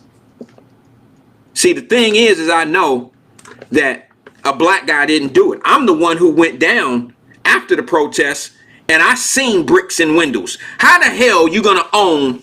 Now this is no shot to my little brothers, black owned. They got the little black owned coffee shop downtown. How the hell do you call yourself black owned coffee and have a brick thrown through your window? What black person would throw a brick through black owned window? What white person own a store called black owned? Somebody make that shit make sense to me.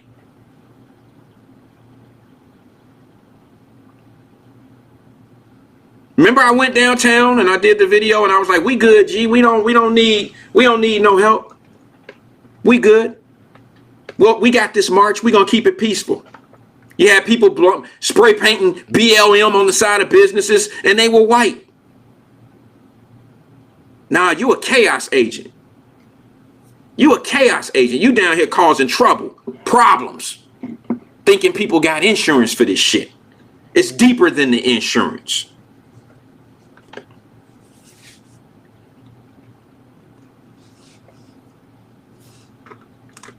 I'm gonna play this video for I told you people weren't gonna stick around. That's okay. Trust me. It's okay. I'm gonna play this video. It's a few minutes long, but I want to know if this brother is on point in what he's saying. I want to know if this brother is on point of what he's saying. Some of you know this brother, some don't. But I'm gonna put the link up on my Facebook page, so if you never heard or ever talked to never heard him speak before, maybe you can hear him. I don't agree with everything that the brother says all the time, I'm saying. But I want you to watch this video and you tell me if this brother is on point. Watch this. Has been there 6 months, has done nothing for you yet. His first day, mind you, black people are the reason he won because you carried the election in key states that hadn't voted Democrat in years, like Georgia. You're the reason Biden got denied. But instead of thinking about you on his first day of office, he signs an anti-LGBTQ bill. Not the second day, not the third. The same day he got sworn in. He ran to the Oval Office with his old ass. Think about this man. As soon as he takes the oath, he trips up the steps, couldn't get there soon enough, and signs an anti-LGBTQ bill. It's been 6 months, you still waiting.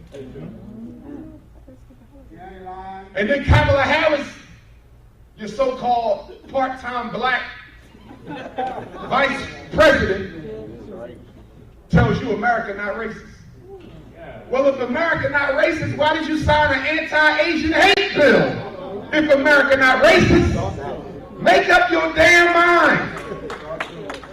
And then she says, I can't do anything just for black people. This is America. Well, Kamala, if you can't do anything just for black people, then how did y'all give the Asians their own anti-hate bill? Brothers and sisters, I want you to go and take a look at the Asian anti-hate bill. Download the text. They specifically clarify that this bill is only for hate against Asians in Pacific Islands. It is not against hate against black folks. It's not against hate against Americans. Why didn't you just say hating Americans is illegal? No, you said hating Asians is illegal. Because hating black people is hell illegal. And that goes through the Congress on one try. So help me understand how you get an anti-Asian hate bill in one try. But black people have tried to get an anti-lynching bill for 400 years. 200 different bills have been introduced over the course of 400 years.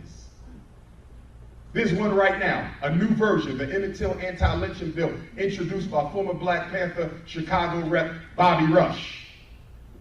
Guess what? It's still sitting there. So we can't make the lynching of black people a federal crime, but we can make the hating of Asians a federal crime.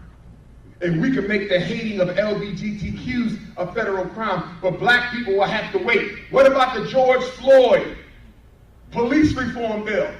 Still sitting there. But yet the Asians have their own special representative to the U.S. Justice Department, whose job is to make sure any complaint registered by an Asian involving hatred gets rushed through the Justice Department. Did y'all hear that? They got a special person whose job is to make sure there's no delays when Asians complain about mistreatment.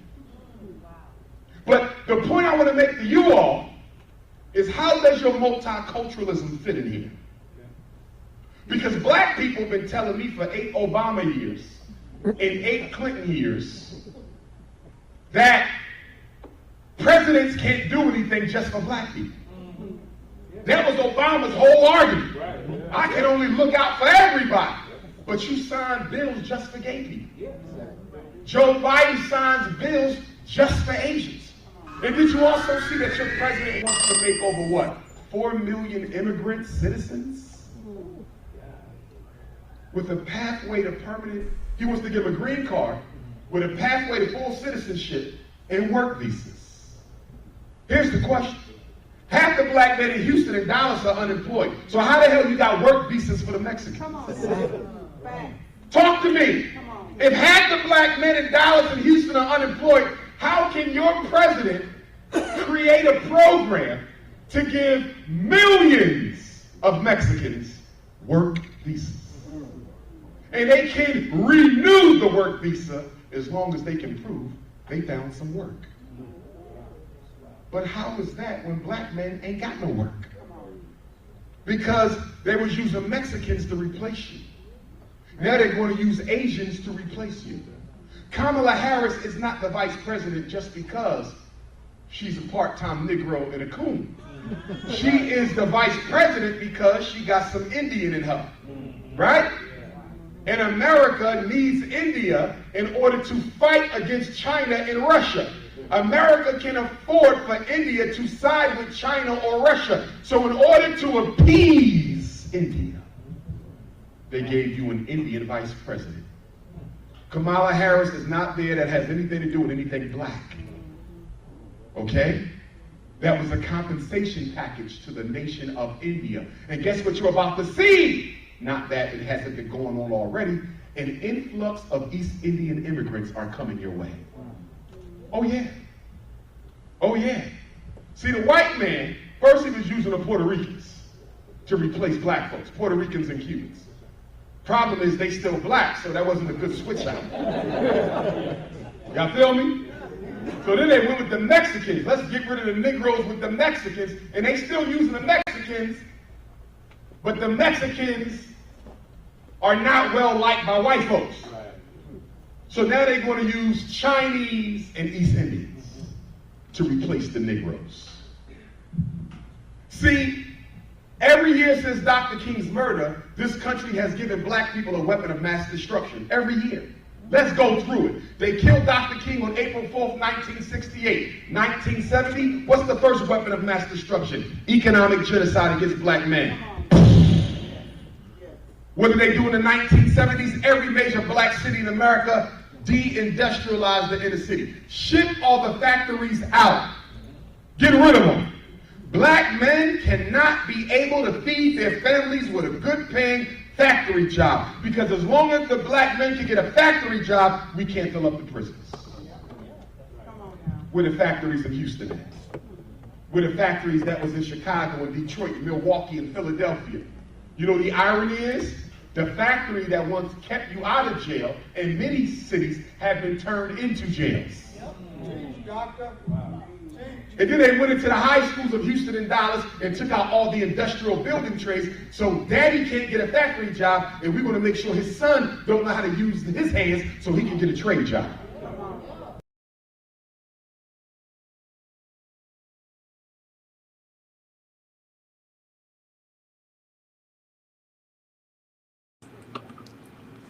Now I know, I know I lost a few people on this one. See, a lot of y'all thought I was some type of coon ass dude. Like I'm not polished on what I really know, or that I'm like lost. Nah. See, what you don't understand is you don't always display your entire arsenal. The truth of the matter is, I just been trying to teach and preach how to get to a point where we don't have to worry about green cards being satisfied by the government for Mexican people or, you know, foreign, not Mexican. I'm not, this isn't a racial thing with me. This is a my people thing. Did I not tell y'all about that border? Did I not? How did they already have allowed 1 million undocumented people in this country? And they dropping them off in cities like Houston, Dallas, and now giving them work permits. When in fact, our people, black folks, are unemployed. What did Wyatt tell y'all? Did I not say, there go our replacements right there? I'm not the only one that see this shit. I'm not the only one that recognize game, replacement. Everybody know, if you're a sports dude, everybody know when your replacement been drafted. Everybody know when the dude that they just picked up is here to take your spot. It's very clear. But I don't know shit. I don't know shit. Why else would a country like a Joe Biden allow all of that immigration to come through here undocumented for votes and to be able to get that labor and then grant them work visas? Do I sound racist? Or do I sound like an American? Because let me just be honest with you. I'm going to be perfectly honest to my people, whether y'all want to hear this shit or not. If I was a white man saying this same shit, I would be called a racist. If I'm a white man feeling like I'm feeling right now, saying what I'm saying right now, they would call me, us, black folks, would call me a racist.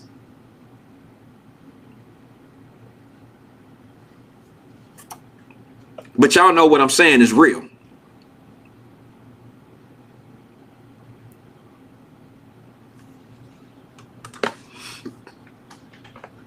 What bill have they passed strictly for us? LB says. I can't think of one. The only thing that I can think about, bro, is Juneteenth. Have fun, put some shit on the grill, go outside and cook. I don't know. It's a federal holiday now. Do we get off that day? Or because it just happened to fall on the weekend this time. Didn't it fall on a Saturday or a Sunday? So next year, if it fall on Monday or Tuesday, do we all get that day off work? The court's going to be shut down? Because it's a federal holiday? I thought Martin Luther King Day was a federal holiday too, but I know people go to work that day. So what did we really get? Is it me? Is it just me? But do I feel like black people got used again in this election? Hell yeah. I watched how they manufactured the election. I watched the things that never had to be proven. I watched a man make empty promises and I knew he was lying. I watched the shit. I watched the manipulation game of somebody saying, oh, that dude over the redhead dude or the orange, whatever you call the Trump dude, he lying, he a liar, he this, he that, and he that, and this and that. What Joe Biden gonna give us, y'all?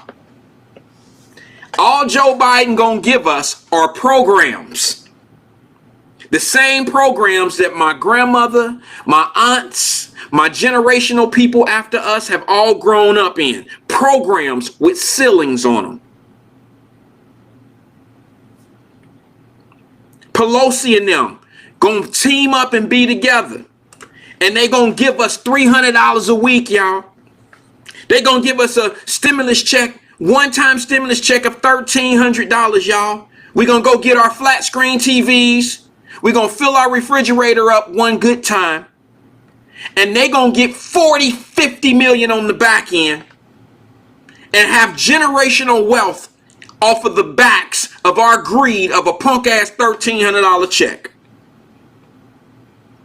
We don't ask for enough. See, this is why I get upset with my chaos agents, because they sitting back talking about $400 million projects with the city and shit like that at these stadiums, and then they bitch and complain when we don't get in them spots to be able to do that shit, but we don't even go ask for it. We don't even go try to be part of it. But yet you gonna argue and use all that energy of where we being left out of a place that we don't even ask to be.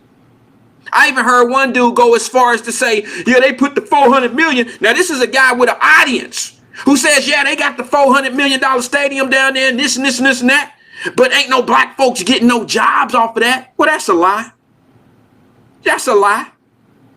Yeah. Oh, yeah, they working, but who wants a part-time $8 hour job? Come on, man. They got brothers and sisters that work in the corporate of the FCC Cincinnati. They do. Whether you want to hear it or not, the truth of the matter is the worst chaos agent in the world that's in y'all seen the movie, the Judith situation, right? The Black Panther. I forgot the name of the movie. I'm flowing right now. But the Black Panther movie with the Judith. The biggest Judith in our community right now is the one that tells us what we don't get, what we can't have, and what ain't meant for us. There's your Judith right there.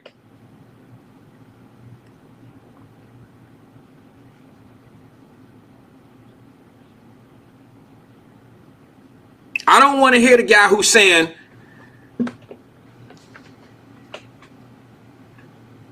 why they leave us out? I want to hear the one saying, why not? I want to hear the person say, why not? Because when you start saying, why not, that means you made an attempt.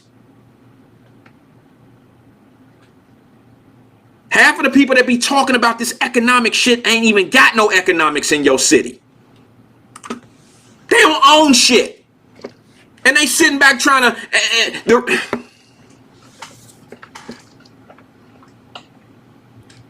Folks, you got to understand. You have to understand. I tell you, I say this every time. I say, if I was a dope fiend, don't send me to no doctors that ain't never been no dope fiend. Or a psychiatrist. Don't send me to a clinic. If you ain't been where I've been, if you ain't done what I've done, don't send me to that person. You can't help me. I'm gonna tune you out. You can tell me all day, oh, I know how you feel. No, you don't. I'm trying to tell you that I could clearly see people who bitch and complain about policies, procedures, and all that old shit that ain't done nothing and ain't got nothing. They just fueling the fire. There's a chaos agent. They ain't doing nothing themselves, or they would have a better explanation for you of why we're not in those positions. I'm not saying that we ain't there because everything's been fair. I'm saying, how do we get to those points of being included? I know how to be included. I add value. We add value somewhere. Just being black and being able is not enough. We got to add value to a $400 million project. Where do we fit in? It ain't where they put us. It's where it's just where we go. Because if they place you, or if you fall in one of these programs, they gonna limit what you can do. That's just how it is. It ain't got to be no white thing, no black thing. That's just what it is. I told y'all, I don't want to work at Walmart. I ain't got nothing against Walmart, but wherever I go work, wherever I'm part of, I want to make it big. I want to make it bad. I want to be a big impact on it. But I can tell you one thing for sure. No matter how long I hold my breath underwater or how high I hold my head, Walmart will never put Wyatt on the side of that building with it. It'll never say Walmart and Wyatt. It'll never say that.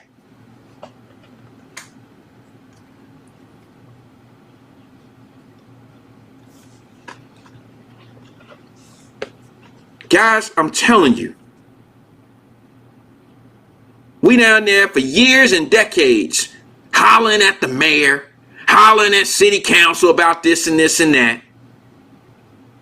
How many of them ever walked in with a group of black project men or black project managers or contractors? How many of those just walked in with a group of us and at the same time and said, hey, here's 13 denials. 13 denials on projects. Y'all got some explaining to do.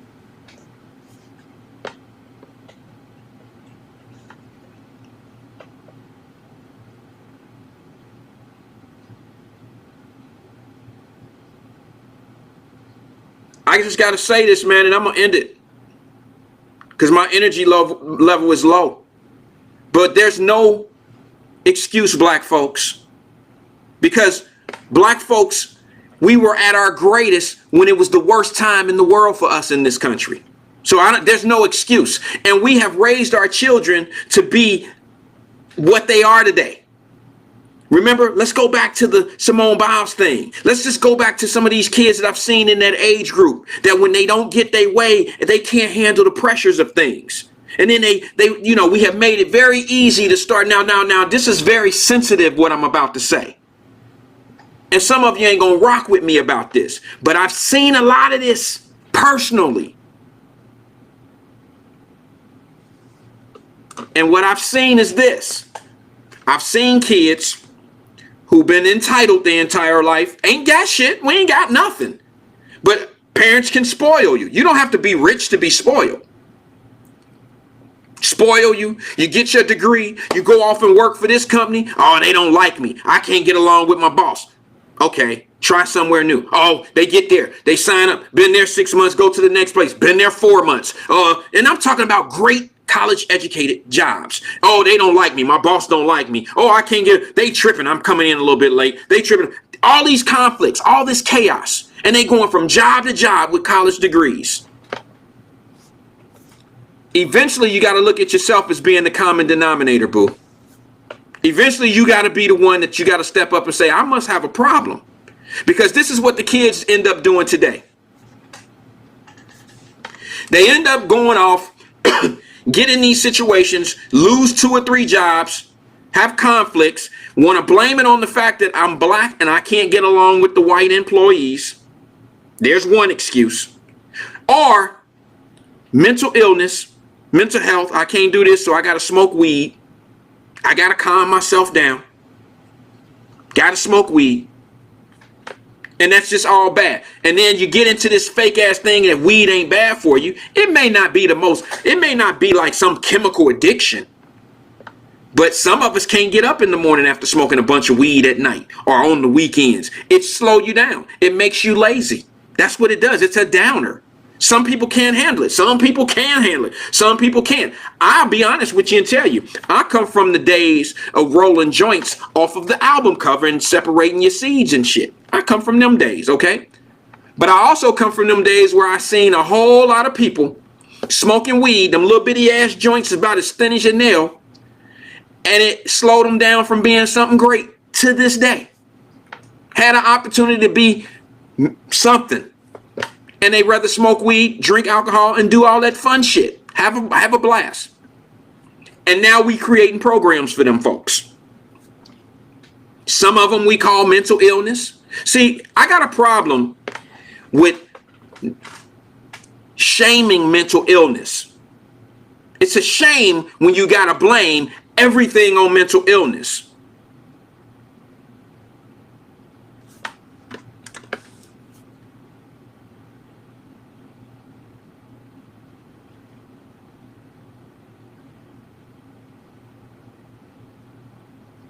We doing a whole lot of that. And I ain't talking about just Simone Biles. I'm talking about a whole lot of our kids are on this mental illness kick when they get out here in the workforce.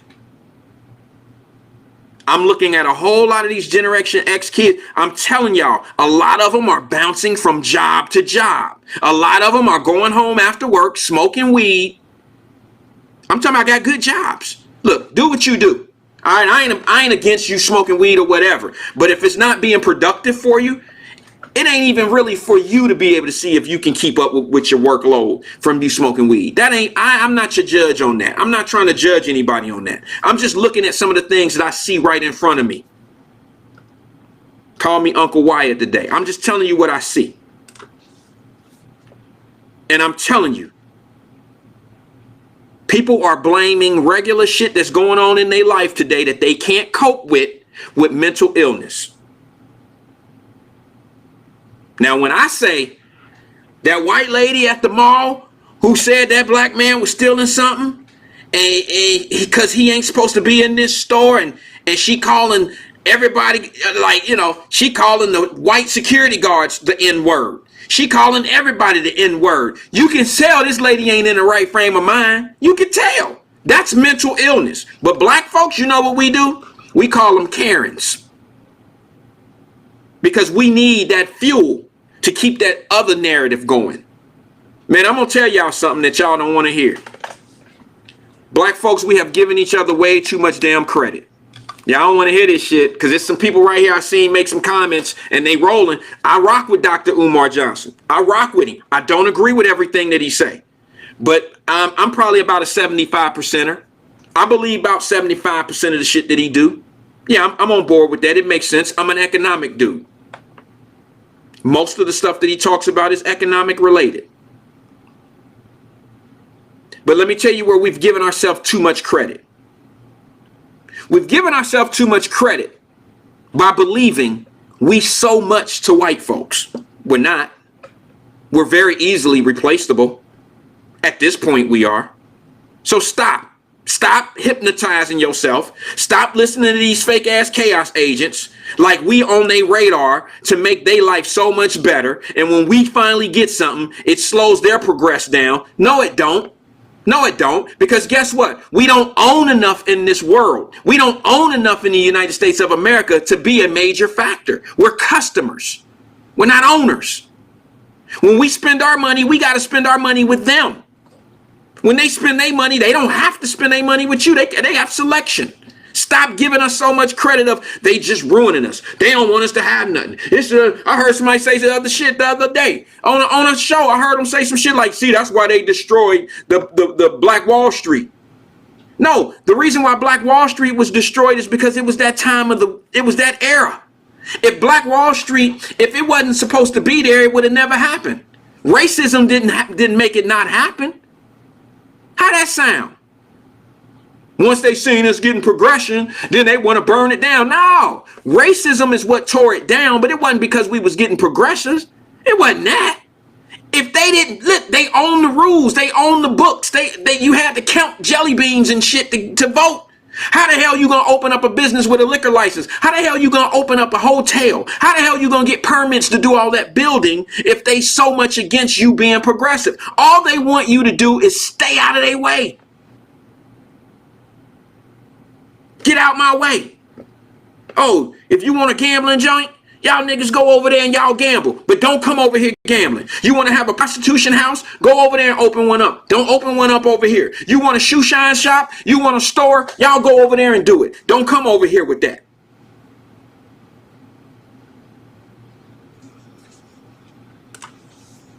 Stop giving us so much credit about what, man, they building $400 million stadiums without us. What makes you think they care what's going on with you? What makes you think that, man, we better get off of this shit? Because every time we bitch and complain about something that ain't got nothing to do with us, they progressing further and further ahead. And then they got our replacements. You got 1 million immigrants over here that's ready to get green cards and work permits. We only 13% of the population, and I think it's a little bit higher than that. But that's not very high. And then the black folks that's getting it ain't saying shit. The ones that got the 2-car garages living in the suburbs ain't saying shit. This ain't up they will well. I get it. They hear about the same gun shootings we hear about. They hear about all the shit that's going on in the hood. They hear about all the crime that's going on. They hear all that shit. They hear it all. Don't care. That's why they move in areas that it don't affect them. And they know the root of the problem. They know those are the ones that ain't paying attention to shit. You got all these programs. You got all these damn government assistant programs to keep people in a dysfunctional position.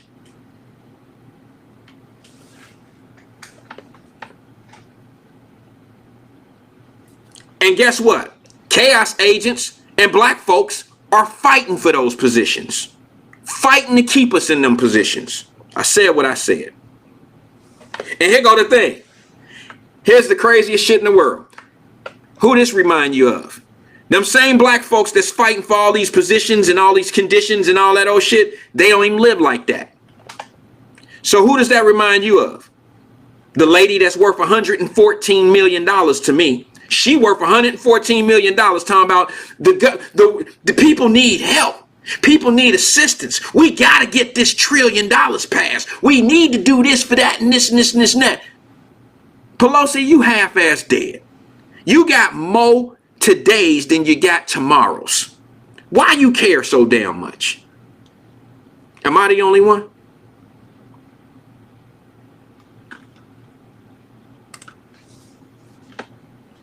Because she's going to leave $50 million, $150 million, $200 million of our government plan to her family. And no matter how much you and I get, it'll never succeed. It'll never exceed what they have already taken. And build, well, I mean, we goalposting, we football fields behind. Stop thinking you getting something for nothing. There is nothing in this world free. Nothing. Somebody will always pay the price of whatever somebody give you. If I gave you a candy bar, I had to go buy it from somewhere. You got it for free, but somebody bought that candy bar from some store. Somebody paid something for it somewhere. You just happen to receive it free. But guess what? What if I gave you a candy bar for free every day? But then you weren't taught dental hygiene. You weren't taught that eating candy bars every day could give you diabetes. You didn't know that you can get cavities. You didn't know the repercussions of receiving those free candy bars every day. What happens? Eventually, those candy bars cost you. And it's way more than money.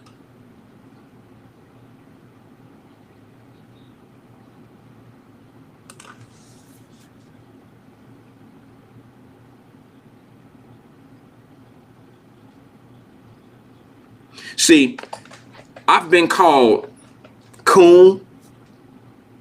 I've been called a whole lot of names by my people. But you know who called me that shit?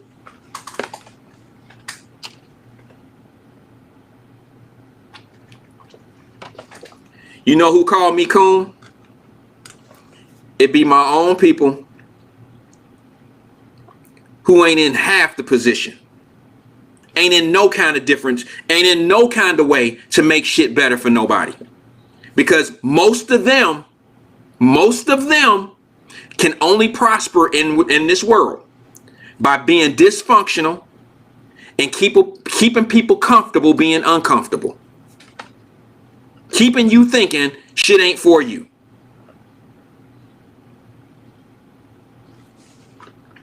It's always my own. Now, let me ask you something. Who do you think, if what they saying is true, who do you think is more of a threat? Them who telling you you can't get what they get. You can't get this. You can't get no bank loans. Economic show. We ain't part of this. They doing $400 million stadium. They doing this and this. If they listening to that shit, who you think more of a threat? That person or the person who's sitting here telling you, wait, whoa, shit. They built the $400 million stadium that's bringing World Cup. Let's figure out a way to be part of that cup.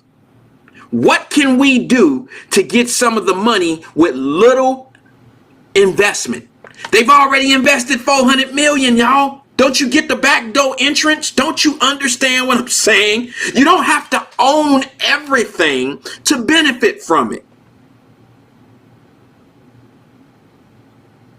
See, my chaos agents pretend not to listen, but what's crazy is I start to hear a lot of myself run through them sometime.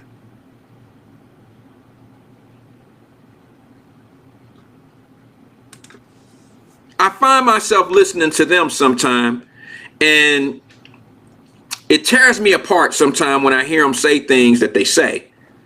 And then I hear a little bit of myself coming through. But you don't pay me any attention.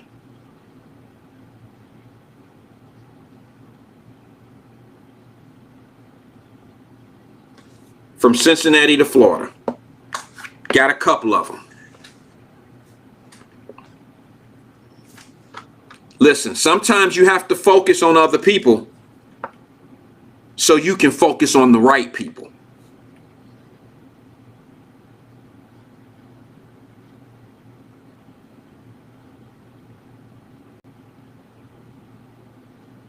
And the crazy thing that I learned, man, is this.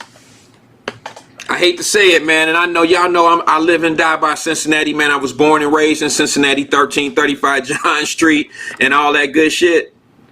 But let me tell you something, man.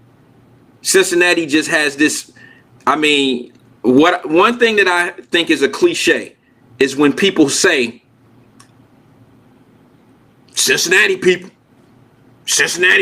hey, bro, only in Cincinnati? No, man, they say that everywhere. You can move to Cleveland. You can live in Cleveland. You go to Cleveland, if you know somebody that's from Cleveland, when they get there, they'll say the same shit about their people. Man, only in Cleveland, shit. Niggas act like this. Only in Cleveland we do each other like this. Atlanteans. Now, I ain't talking about Atlanta, the 90% that ain't from there. I'm talking about people that's actually born and raised in Atlanta. They say the same shit about Atlanteans. Oh, man, only in Atlanta, man. Niggas do each other like this, man. Shit, you can go anywhere else and ain't nobody gonna do us like this. But one thing I do recognize about us Cincinnatians, and I feel qualified to be able to say this legitimately, is that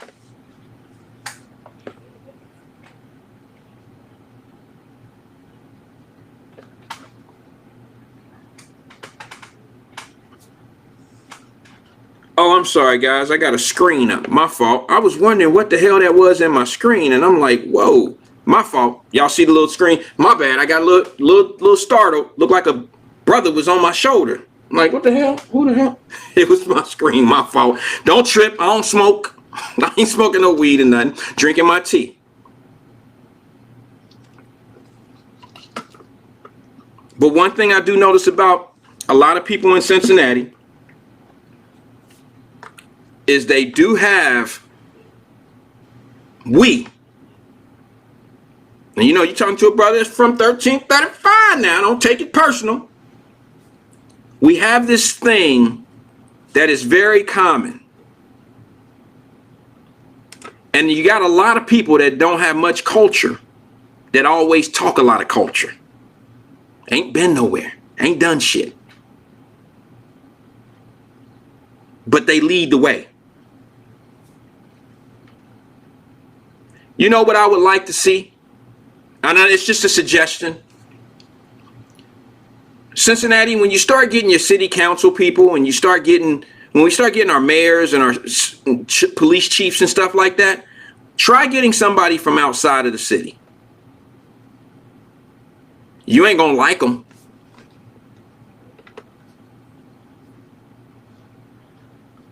You're not gonna like those individuals. Go get you somebody from somewhere else. A collaboration of people from other places. Try that. I know it's hard. I mean, it's a goal. It's something that you should try. Because that's why a lot of other cities that are put together by a lot of migration, like people from other cities going to these cities, like Atlanta has changed a whole lot over the years, but Atlanta was a very well-run city for a long time. It's a little different now. Charlotte, North Carolina, amazing. I can mention a few others. But these are people that have these are places that have people from several different places, and they all migrate and make this place called a city. Different ideas, no get along gangs. All I'm looking at is in Cincinnati, if you popular, you could stay on some bullshit. If you're not part of the I've been knowing her since high school shit, only in Cincinnati, when somebody asks you what school you go to, only in Cincinnati they say Woodward, Hughes, Withrow, Taft, St. X, Moeller. Only in Cincinnati. You go to any city else. Now trust me. Trust me when I tell you this. You go to any other city and you be like, hey bro, what school did you go to? They ain't gonna tell you what high school they went to. Only in Cincinnati. I know some people like, what relevance is that?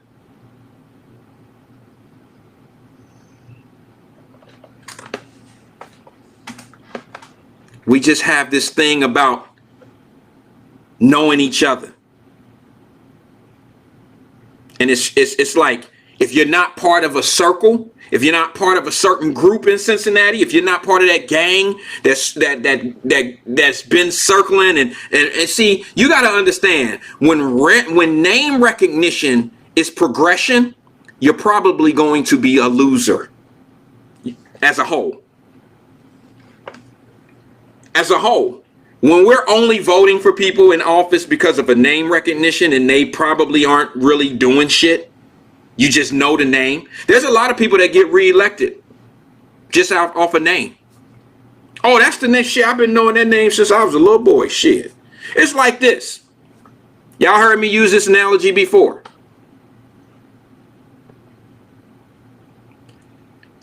My mama used to pick up a certain ketchup at Kroger's.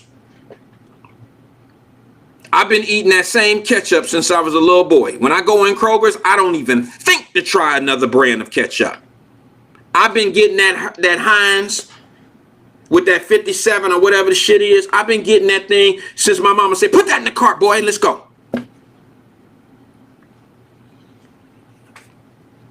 I've been doing the same shit over and over again. It's so familiar to me that's what I pick up when I go to the grocery store. I don't even know if the ABC company ketchup is better than Heinz. I've never tried it. I'm brainwashed. I don't even know if Heinz costs more than the other brands that I haven't tried. I might have $1 off somewhere on another brand. You get what I'm saying? I might have been able to walk out of Kroger's $57 cheaper by trying different brands. Shit that would work out for me better, but I won't even try it because I'm brainwashed of recognition of names.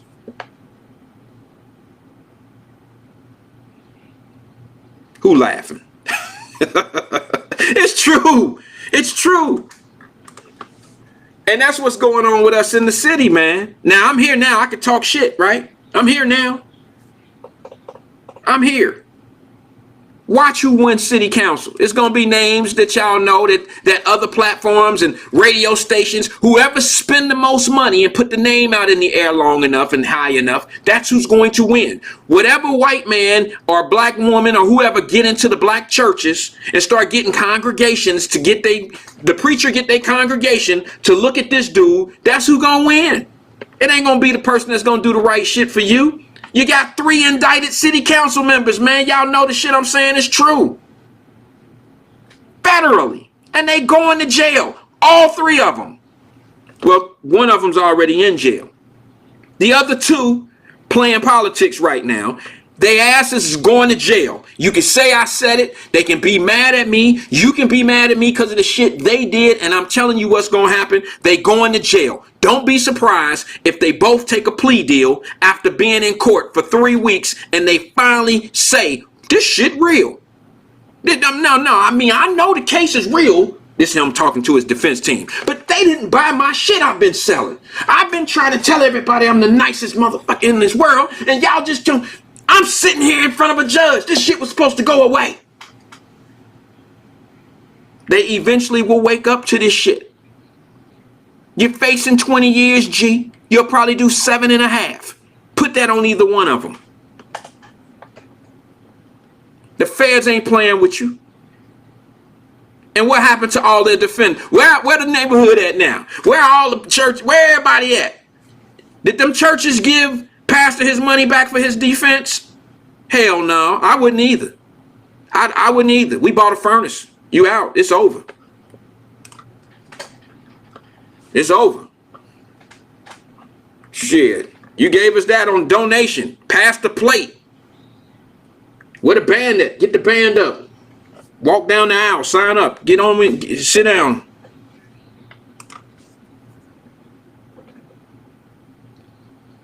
And the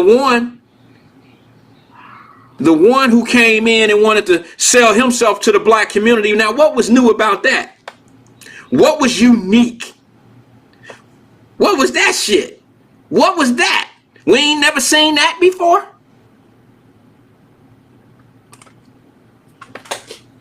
And them the same ones won't even mention his name.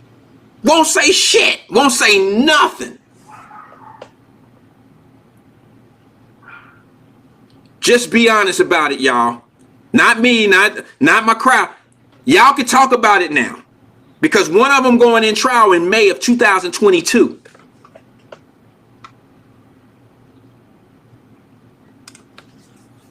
And I don't want to see that brother go to jail. I really don't. I don't want to see, because look, I'm a family dude. The man's wife was pregnant during this process, man. Y'all don't know. I prayed for that dude way different than you think I am. I'm way different than you think I am. I'm talking shit like this, but I prayed. That lady was in my prayers. He was in my prayers.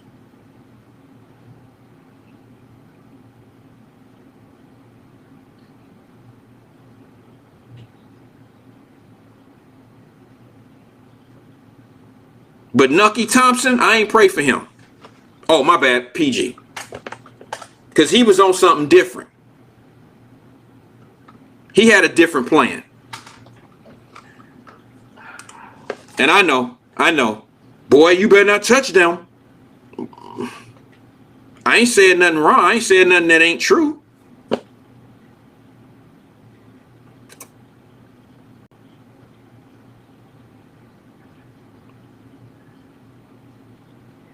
This shit is way bigger than the people that don't talk about it. And it's way bigger than the people that won't touch it with a 10-foot pole. You got that householder dude up at the State House who was in on a $200 million deal. $200 million deal, and he gets indicted by the feds. He going to jail too. But did you just see in Cincinnati that the feds just released a couple days ago? They did a press conference this week. Was it Monday? And they fining the energy company $250 million for them being incorporated or being part of that corruption. And guess what's coming up after that? They already said more indictments will be coming because they're cooperating. So we'll see who else is in line for all that. The feds got time. They got time today.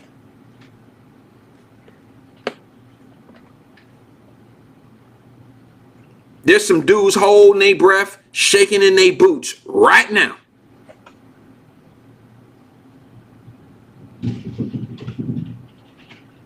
Right now. But it's cool. I hope they don't take me off the air for my truths about your president. I hope everybody enjoyed the show. Let me see how many messages I got. I know it's going to be crazy. Yep. I knew it would be hot. So I'm going to read all my DMs tonight and maybe get through all of them tonight. I'm looking at them. They going to be crazy. And I'll do the best I can to be on time tomorrow. What time we start? 5 o'clock tomorrow, yo. Let's do it again. Yo, this is Wyatt, man. I am out until tomorrow, until 5 o'clock. I hope I had enough energy. I am dead. I'm about to go in here, get my last 1 hour workout in, take me a shower, read my DMs, only the good ones, and I'll be back at y'all tomorrow at 5. Tune in if you have the time. Peace and love to everybody. This is Wyatt. I'm out. Never a flaw. A different kind of high. You know, feel me on this. Ladies and gents, your dopey host presents extravagance in the ladies' frame. Neither cum stains, niggas remain on. When I go to Dillinger, throw it to your jaw. Never a flaw. Never before have you seen such magnificence in the Black Princess. Yes, flows, but no, I'm the bomb thinking. Ask Biggie, keep a dedicated squad with me. Call us a Gabbana girls. We dangerous, bitches pay a fee just to hang with us. Trust, niggas lust. Without a bank account, I doubt you can swing that route. Fill me out, I'm used to hanging with boosters in the best name brand with the insane claim. Man, listen, my position is lieutenant. Like a block of hash, got the bonus for Bennett. Send it, I send it back to you easy. Tweak your Arabic style, shamukhta hastizi. To please me, you got to be well on. Bust a shell on, with a tattoo that starts on. Thank you, Sheila.